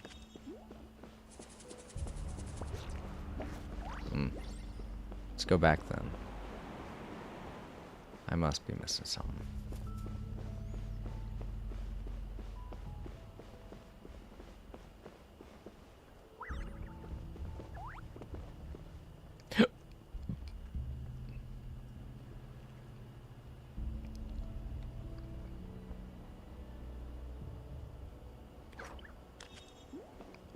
I wonder if it is just that. I gotta light those 2 torches. I mean, it seems kinda ridiculous, but... I forget, can she do that? No. Alright, so I gotta... I can't, I'm in her domain. Shit. I wonder. No, of course not. Well, I'm gonna have to miss out on that treasure gem then, because I don't have anyone that can shoot fire. Oh well. Let's fly. Wait, what? The thing isn't lowering. Do I have to... I don't know why that rock wouldn't.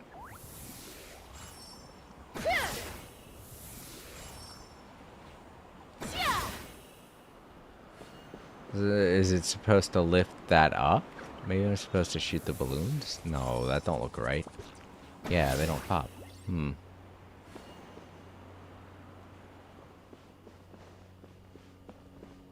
sure what I'm doing wrong. Take me up. Going back. I had to have missed something. And I got that cage. I got the one down there. Yeah.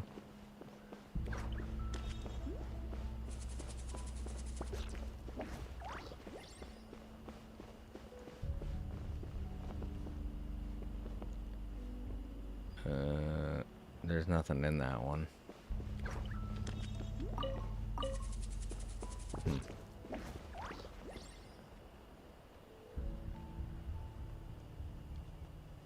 Let's fly.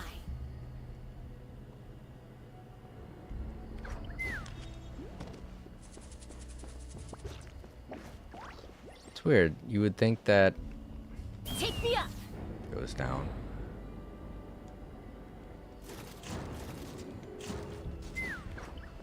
Well, that's weird.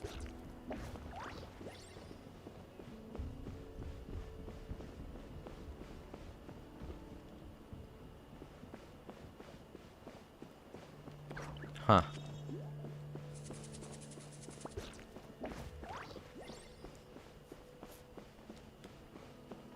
Now I'm confused.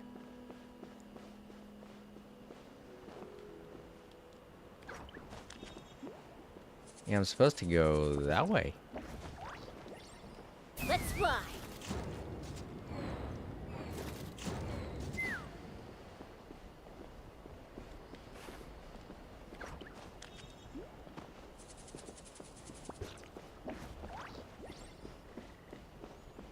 Oh man, come on. What did I do wrong? Did I glitch something out or? Oh, I see it. Shit. I didn't even see that over there. What the hell? Okay. Alright. Whoa, whoa, I got stuck in shoot mode there. Take me up. Oop, keep going. Here. Oh, wait. I can't believe he captured so many Kukasaurs. But right now, Got to get that we have treasure. to focus on solving this problem at the source.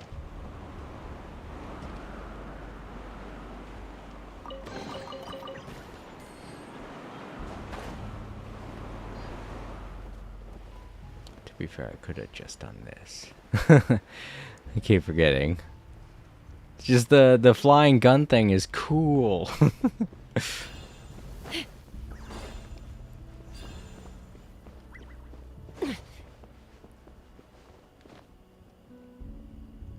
Alright, I know where they want me to go. I just wanted to look around first.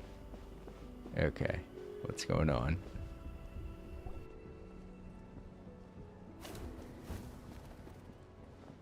Looks like we've reached the center of the workshop. And still no sign of Koya's baby.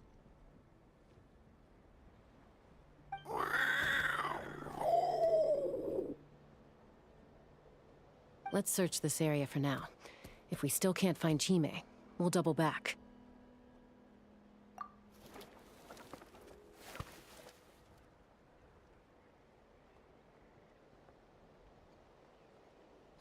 Chaska, Traveler, come quick! What is it? Did you find Chime? Not yet, but look! It's another one of T'Pol's notebooks!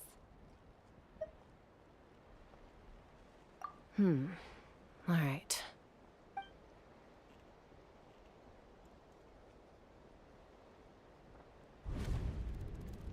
Log number 428.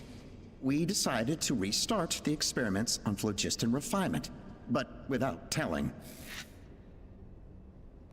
This is the final obstacle to the success of the Phlogiston Wings project. We cannot fall at the last hurdle. Log number 436. Earlier today, suggested using Kukasaurs as an intermediary to extract refined phlogiston. It's certainly feasible, but... Anyway, as long as our secret experiment succeeds, I'm sure won't bring it up again. Log number 443. We will conduct the experiment tomorrow. But birthday is coming up, so hopefully we'll have a birthday surprise for her. Log number 444. Huh? Why is this log empty? I guess whoever wrote down the log number was prevented from recording the results.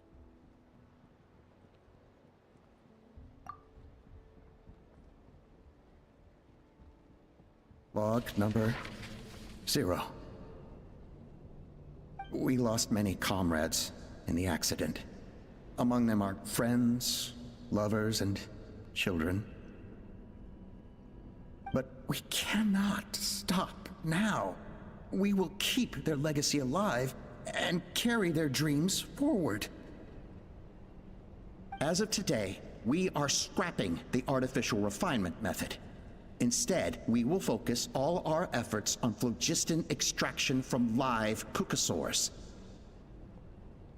They are arrogant beasts whose existence in the wild serves no one but themselves. Their true worth lies in their sacrifice for the sake of human progress. To facilitate our operations, we will gradually move the airborne workshop closer to the Flower Feather clan, even as we continue to expand it. All this we do to create a world where the skies are for all of humanity to share. All this we do to make T'Pol's dream a reality. Given the way this is written, not to mention the fact that the numbering has started over from 0, it kinda sounds like this is someone new. Does that mean that T'Pol's already...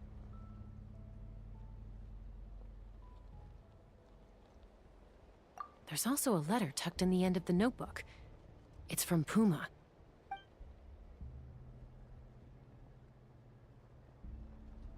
T'Pol, I don't know where you are right now, so I don't know how to reach you.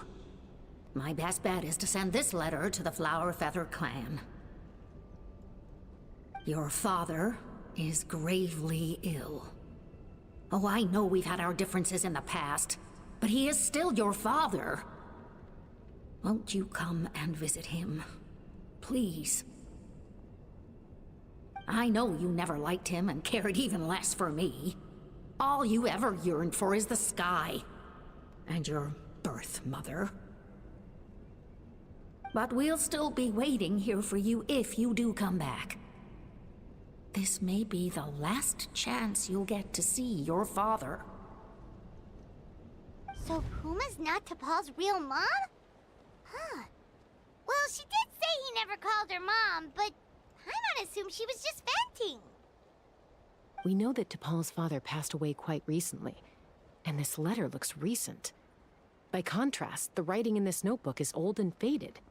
It looks like the real reason T'Pol didn't attend his father's funeral is because he'd long since passed away himself.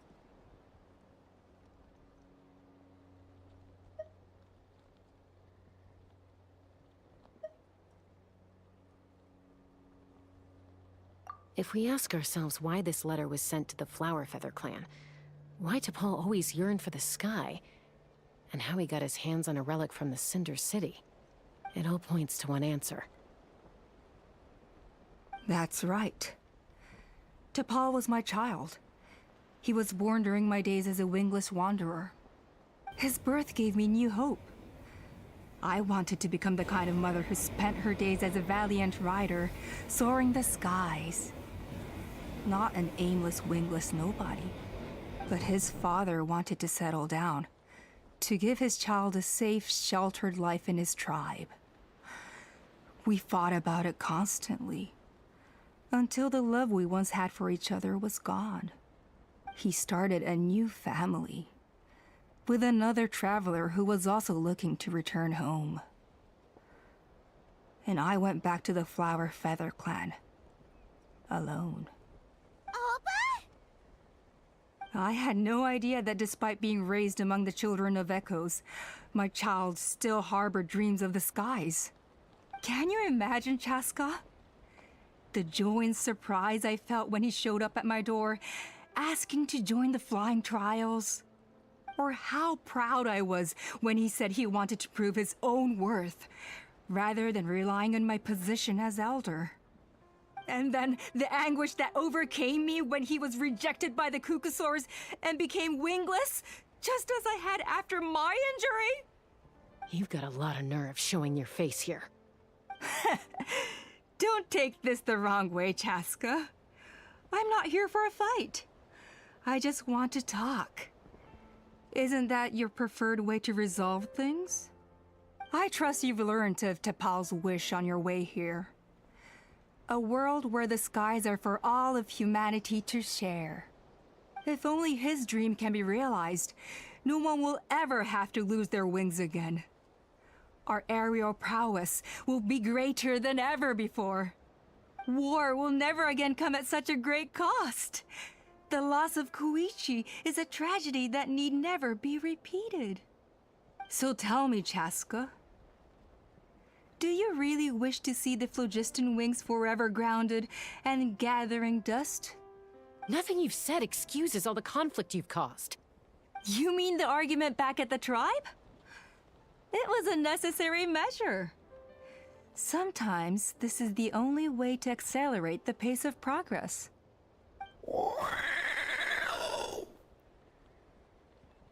Is a mother harming her children when she coaxes them into swallowing a bitter pill? Of course not. It is a brief moment of suffering for the greater good, and the child would come to understand this in due course. The phlogiston wings are that bitter pill. We will never progress as a tribe if we cling to the scraps the Kukusaurs offer us. Once the people have embraced the phlogiston wings, they will never look back. Even if they learn how the refined phlogiston is sourced. They will convince themselves that the sacrifice of a few Kukusaurs is a small price to pay for our dominion over the skies. But this I had not anticipated. I barely had the chance to introduce the phlogiston wings to the tribe before you found this place. Your plan was hardly foolproof. Yet, it can still be salvaged. Chaska, traveler, you are the hope of humanity. I'm sure you have your doubts about my methods, but know that my love for humanity and for Natlan is genuine. You know me, Chaska. And you know that I've always treated everyone in the Flower Feather clan as my own children, as fellow humans. Surely you can understand my perspective.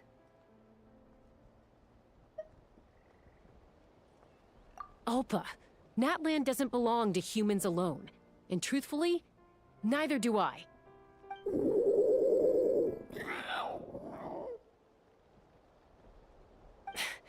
How many times has the Abyss invaded Natlan now? And yet despite how much stronger it is than us, Natlan still stands as a nation of humans and Saurians. Peace imposed by force will crumble in a matter of days, because social bonds are what hold a civilization together. Weren't you the one that taught me that? And yet you would break the bond we share with our Saurian companions to take more power for ourselves? That's as stupid as hacking your own arm off to use it as a club. They are wild beasts, driven purely by instinct. How could they possibly understand human social bonds? How did someone like her ever become a writer?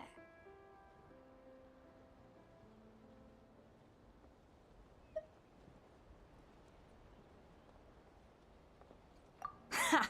You overestimate them. They bow to the strong and shun the weak. That's all there is to it. They never gave Tepal a second glance when he was at his lowest, nor me when I returned injured from the Cinder City. It's all about survival of the fittest for them. Plain and simple. They obeyed me once I proved myself stronger than them, but the moment it serves them better, they'll abandon me in a heartbeat. You're wrong, Alpa. They only reject the wingless because they don't want to fly anyone to their death. Chaska, I will promise you this. Only the unruliest wild cucosaurs will be used for phlogiston extraction. The ones who have nothing else to offer to humanity. Well, that's too bad. Because I know a few unruly wild cucosaurs who don't think that idea is gonna fly. Namely my mom, my sister, and me. And the others? To us, they're friends, family, even children. So if you want to put any of them in one of your cages, you're gonna have to go through us. Is that right? I knew you might be difficult to convince. Maybe this will change your mind.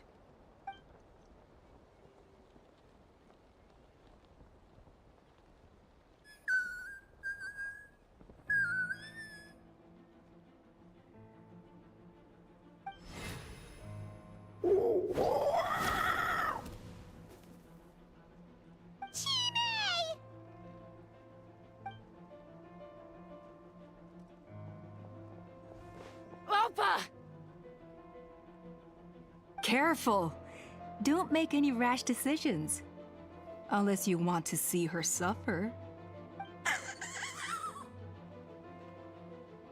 Oh no, that's one of the extraction cages! I told my subordinates to take control of the tribe while I was away. Luckily for them, our strongest warrior and our most powerful ally aren't there to stop it. Take control? What are you planning to do with Mutota and his supporters? Merely accelerate their inevitable downfall. They cannot stand in the way of progress forever. It is not the move I wish to make, but I'm afraid you and your friends force my hand. And since you insist on imposing me too, I have no choice but to keep you here until the dust has settled. So that's what you meant by I just want to talk. You never intended to negotiate. You just wanted to stall us. No, Chaska. I genuinely hoped I could win you over. You are the strongest warriors we have. Put down your weapons, and I promise you that no harm will come to this young Saurian. I just need you to stay here for the next couple of weeks or so, while my people consolidate their power.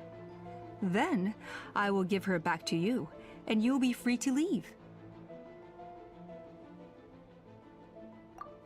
As long as the majority supports our vision, even the Pyro Archon cannot meddle in our internal affairs. Your vision is deranged, and the Flower Feather Clan will never support it. You sure about that? Then wait here and see. Time will tell. What do we do? Even if the whole tribe fights back, Mutota's in grave danger! Stop delaying the inevitable! Drop your weapons and get into the cages, now! She's still holding Chime hostage. Is there really no other way?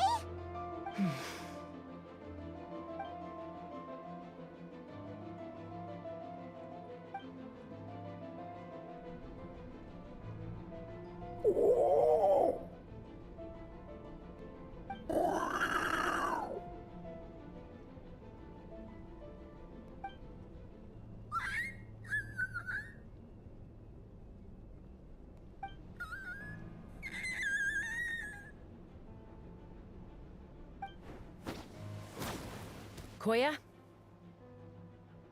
Huh? What are you yapping about? Stand down. Drop your weapons, now! This instant! Ah! Ah! No! The relic!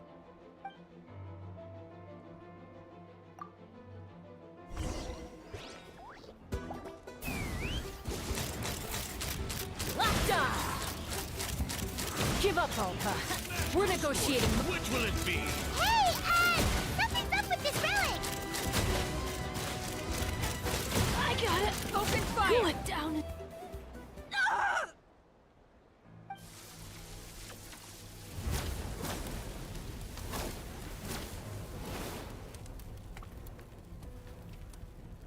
No!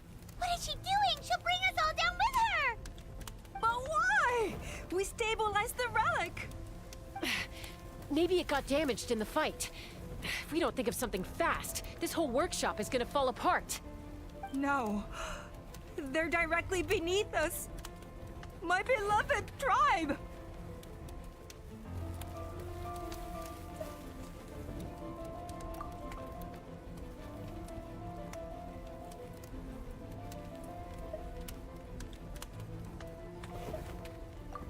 Okay,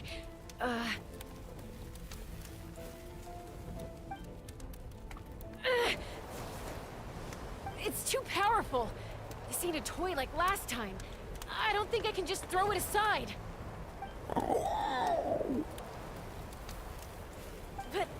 But we need to get it far away before it explodes.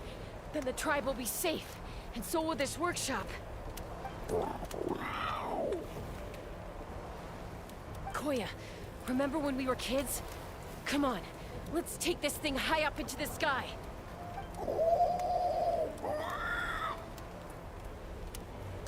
Don't worry, I know I can get rid of it before it explodes. We're talking some surface wounds at most. All I need is for you to catch me at the end, just like old times.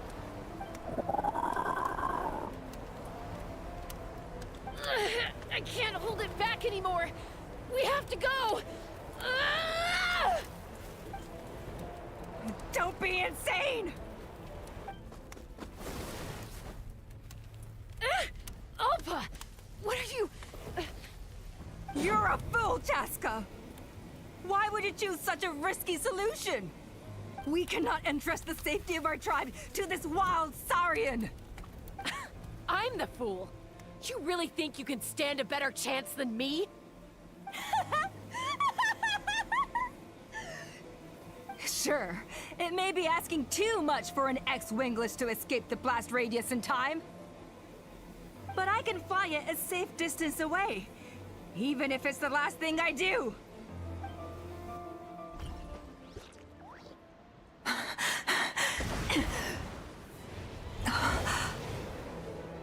Here, this should be high enough to save the clan. What? You don't get to die a hero today.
Koya, are you hurt? Let me take a look at you. What do you mean, I'm fine? Didn't I tell you to catch me on your back? Why did you try to shield me from the blast?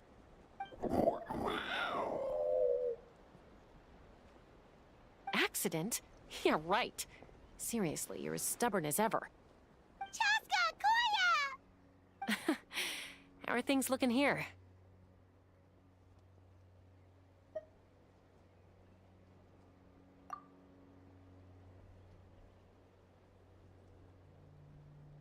I think that's putting it mildly. I owe you one. Again.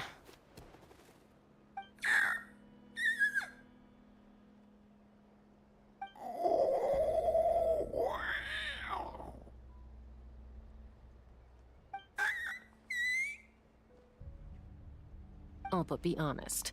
Do you still think Kukasaurs can't form bonds? Mom, I'll figure out the refinement problem. I'll find a way. You don't need to worry about it. I just need some more time. That's all I ask. Please just trust me. Just this once.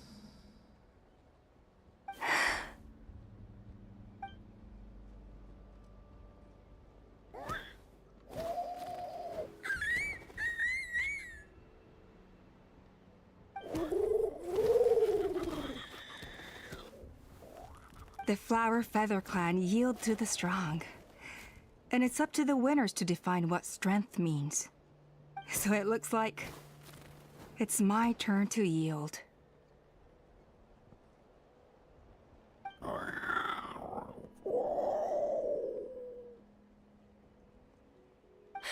Koya! Koya!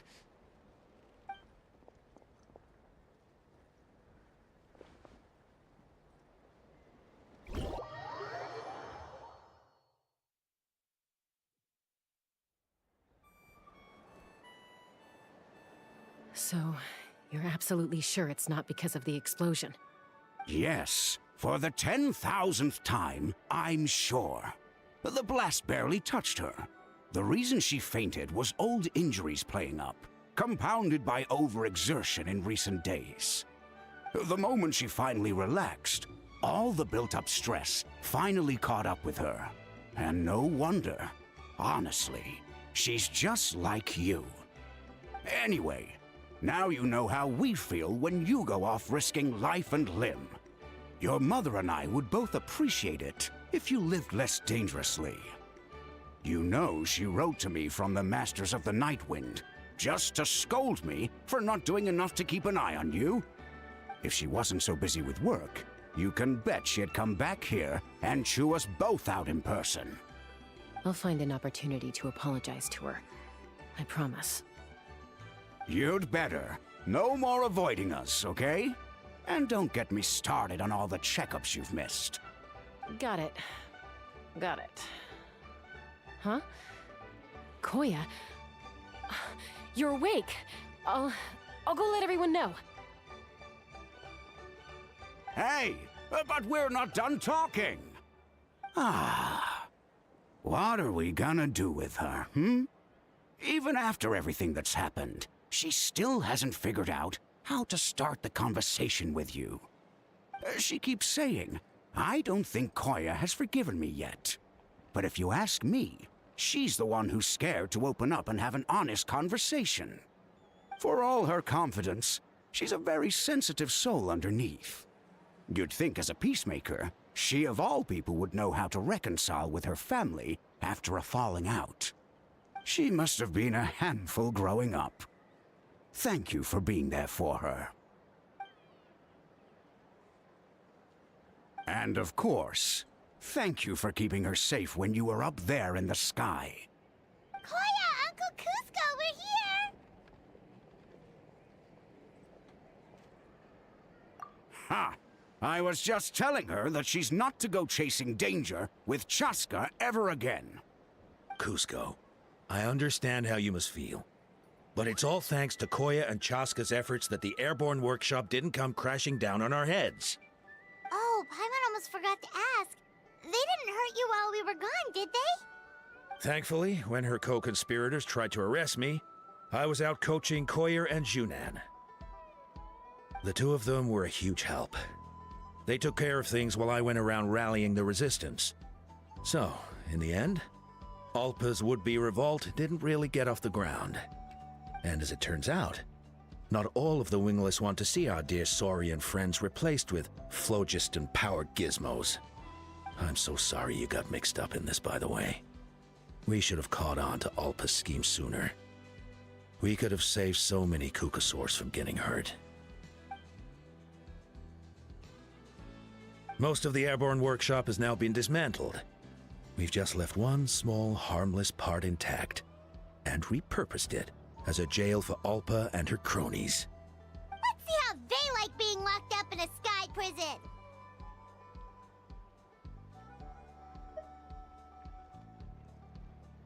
So, it looks like there's just one last conflict left to resolve. Peacemaker, you're up. I said I had to wait until things had blown over, didn't I? And now they have. But I still have no idea what to say. Koya, I just want to say, I'm sorry for how things went down back then.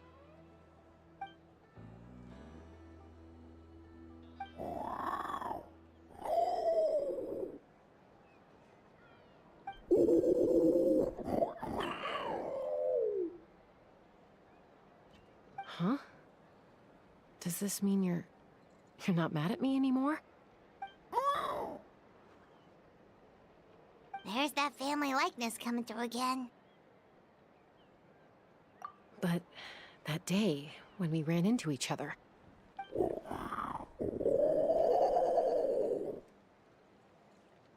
Huh? So then, when did you finally make your peace with it?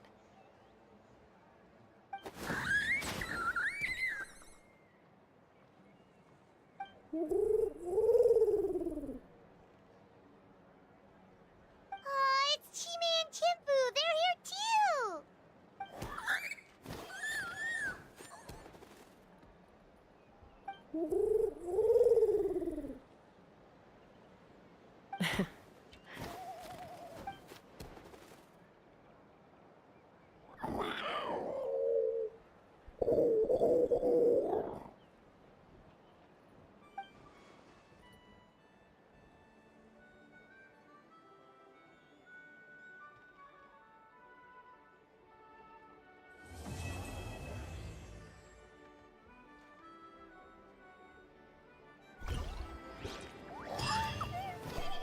Alright, that was Act 3. I knew I could get it done in 4 hours.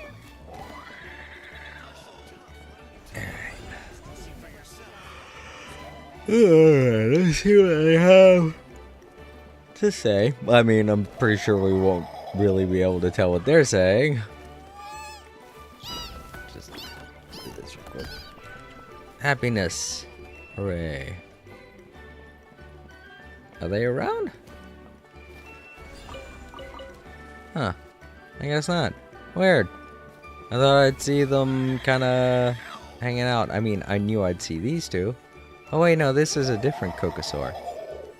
It's not, doesn't have the scar or anything. And this one's got, like, little designed hat looking thing. Okay, so it's not the... So they all, just like the other, all of the other Tribal Chronicles, everybody just leaves. Alright, well. I guess that's fine. It's just, it would be cool to, hear from them. And get, like, one final thing to talk with them about. Oh, well. I did it! So let's go ahead and collect our reward for doing this. Nice. I don't think I've run none of these yet. Cool.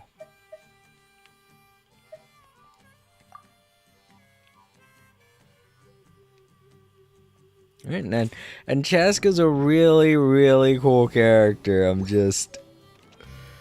just really want Moifuka. And I really... I'm gonna need every Primogem I have, because that's not going to be enough to get to a 50-50.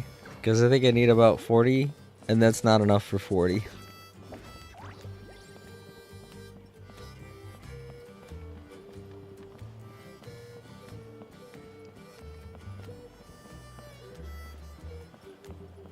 Alright, so I think I found the tribe that's a lot like North America. And that's pretty cool.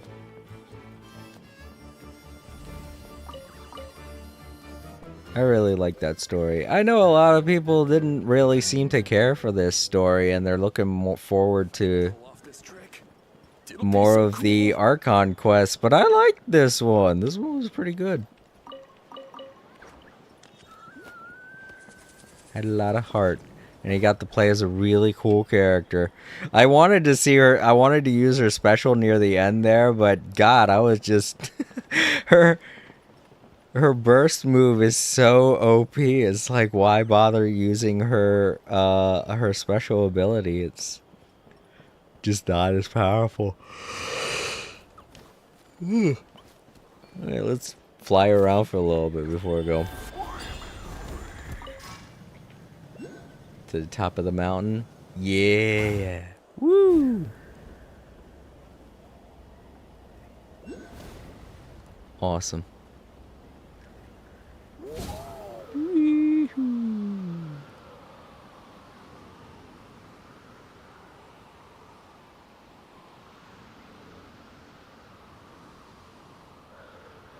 Cool.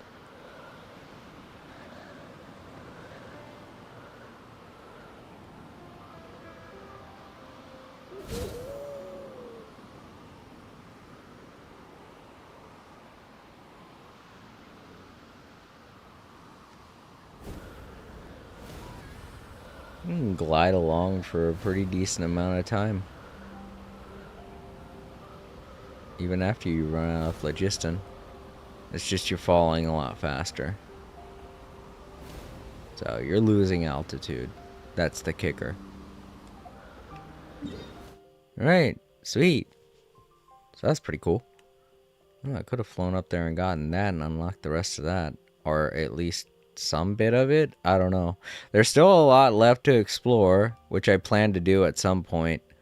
But we're coming pretty close to getting to the last Archon quest.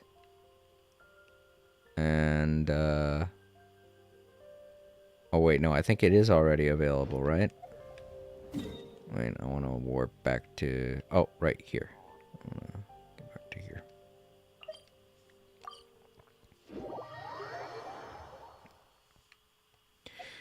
So yeah, that was the...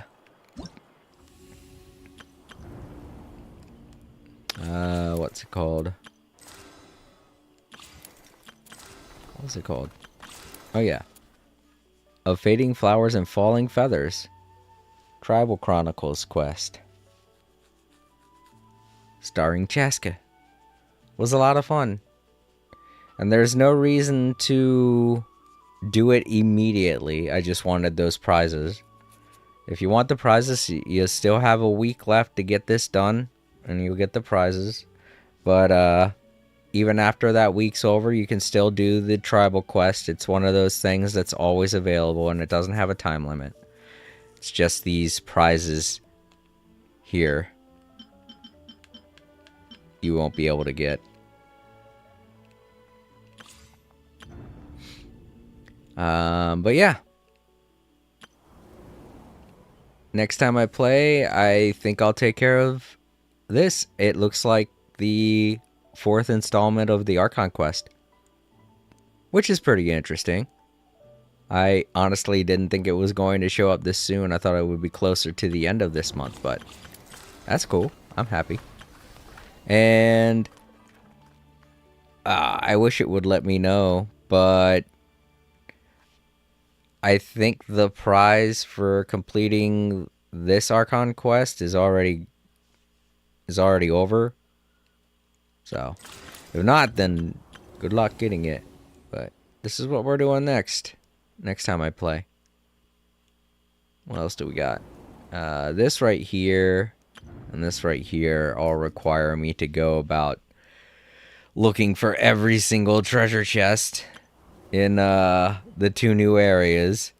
And I'm like, no, thank you. I realize I have a lot of time to do it, but I've never been the kind of person to go around and try to find every single treasure chest if I don't have to. But if you wanted those 400 Prima Gems, that's, I guess, a incentive to doing that. But God, that would take so long, and I just don't have that many hours in the day. All right, let's wrap this all up. Turn in this to Catherine. Thank you for completing today's commissions. Here is your reward. Ad Astra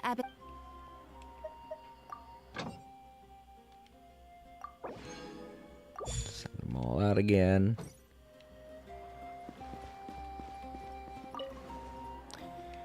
Alright.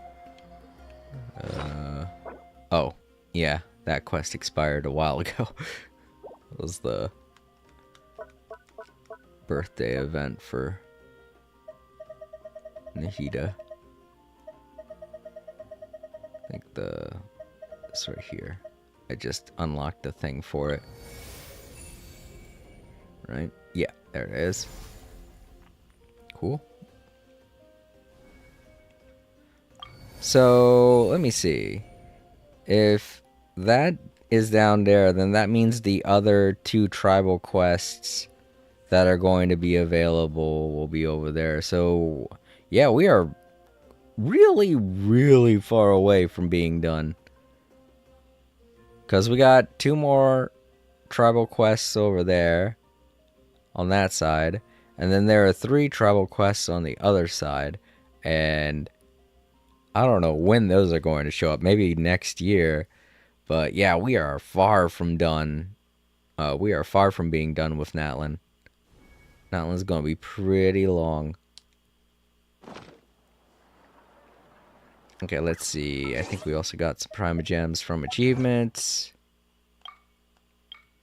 I think that's all of it. I think that was the only one.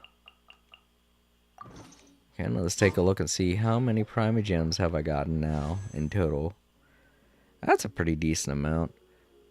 Oh, awesome. So I guess that's another benefit. If you were trying to go for Chaska, you can also get Auron. And I played as his character. It's not that fun. But yeah. Chaska, a really cool character and a lot of fun. If I wasn't saving for Moika, I would definitely try and get her character. But I really want Moika and her motorcycle. Looks really cool.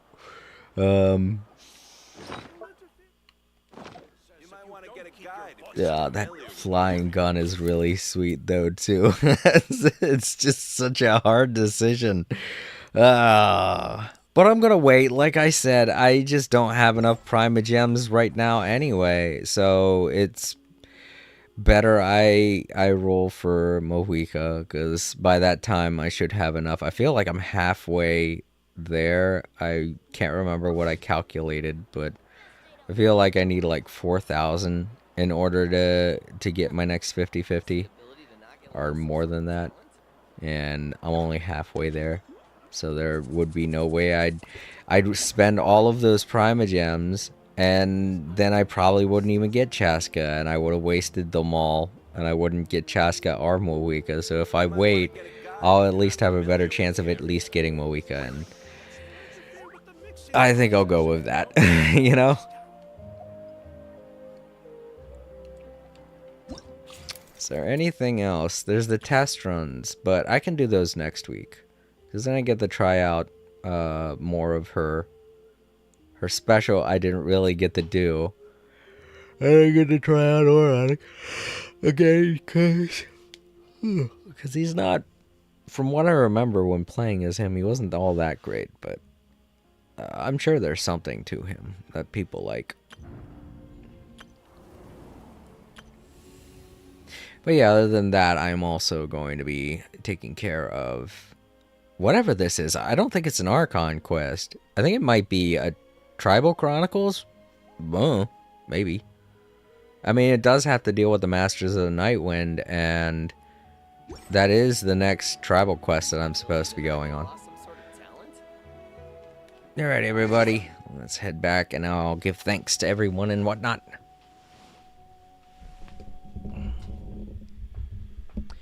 Alright, well, it looks like my microphone made it through this stream, and this stream was a lot longer than the one I had before, so I guess that update at least fixed my, my microphone. That update at least fixed my microphone. It didn't really help out with the audio jack, though. By the way, just so you know, I hooked up my headphones to my other laptop in order to get the text-to-speech to come through to it. I didn't have it hooked up to my microphone that entire time, because I was like, if it's not going to output, then fine, I'll hook it up to my other laptop, and I'll use text-to-speech over on that one, and it worked. I think I might keep it at this, I think I might keep it like this too, because in case you couldn't tell, the text-to-speech comes out a lot louder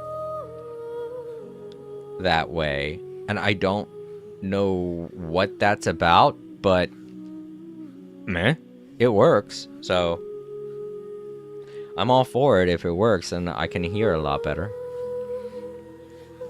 Alrighty, so I want to thank, well, there was no one over on Twitch, sadly. But let's take a look over on YouTube. Okay, so we had a couple people stop by. I want to thank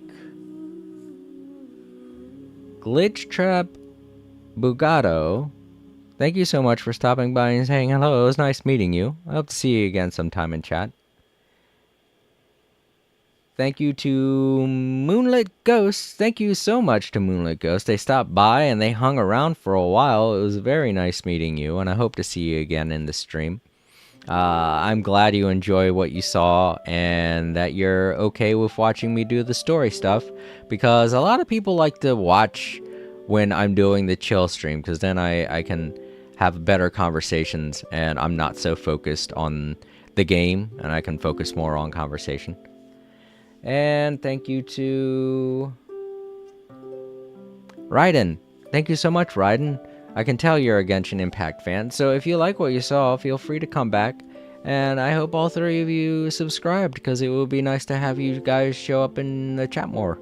It tends to get a little bit boring when I have nothing but story to watch. And during chill streams, when there's no one to talk to, I'm more focused on relaxing after a long day at work, or focusing on getting stuff for my characters and, you know, things like that. So with No Man's Sky, it's no problem. But with Genshin Impact, when there's nobody here, it could be kind of boring. So I more or less advise those people watching those streams to maybe fall asleep to them or something, or maybe you just need some background noise. I like thinking of my videos as something around those lines as well, so it doesn't really bother me too much. But yeah, to those watching in the archives, feel free to leave a like, comment down below, share the video, and subscribe if you haven't already. This has been another day of All Creator Live, and I hope you all have a great day or night. Good night, everybody. I'm getting to bed. Finally. Again, sorry, Moonlit Ghost. I am, definitely up a lot later than I usually am. But I'm not up that late. I mean, sometimes I'm streaming for like 5 to 6 hours, especially when I'm playing East 10. Those chapters take way too long to go through. But yeah, I'm gonna get to bed. Good night, everyone.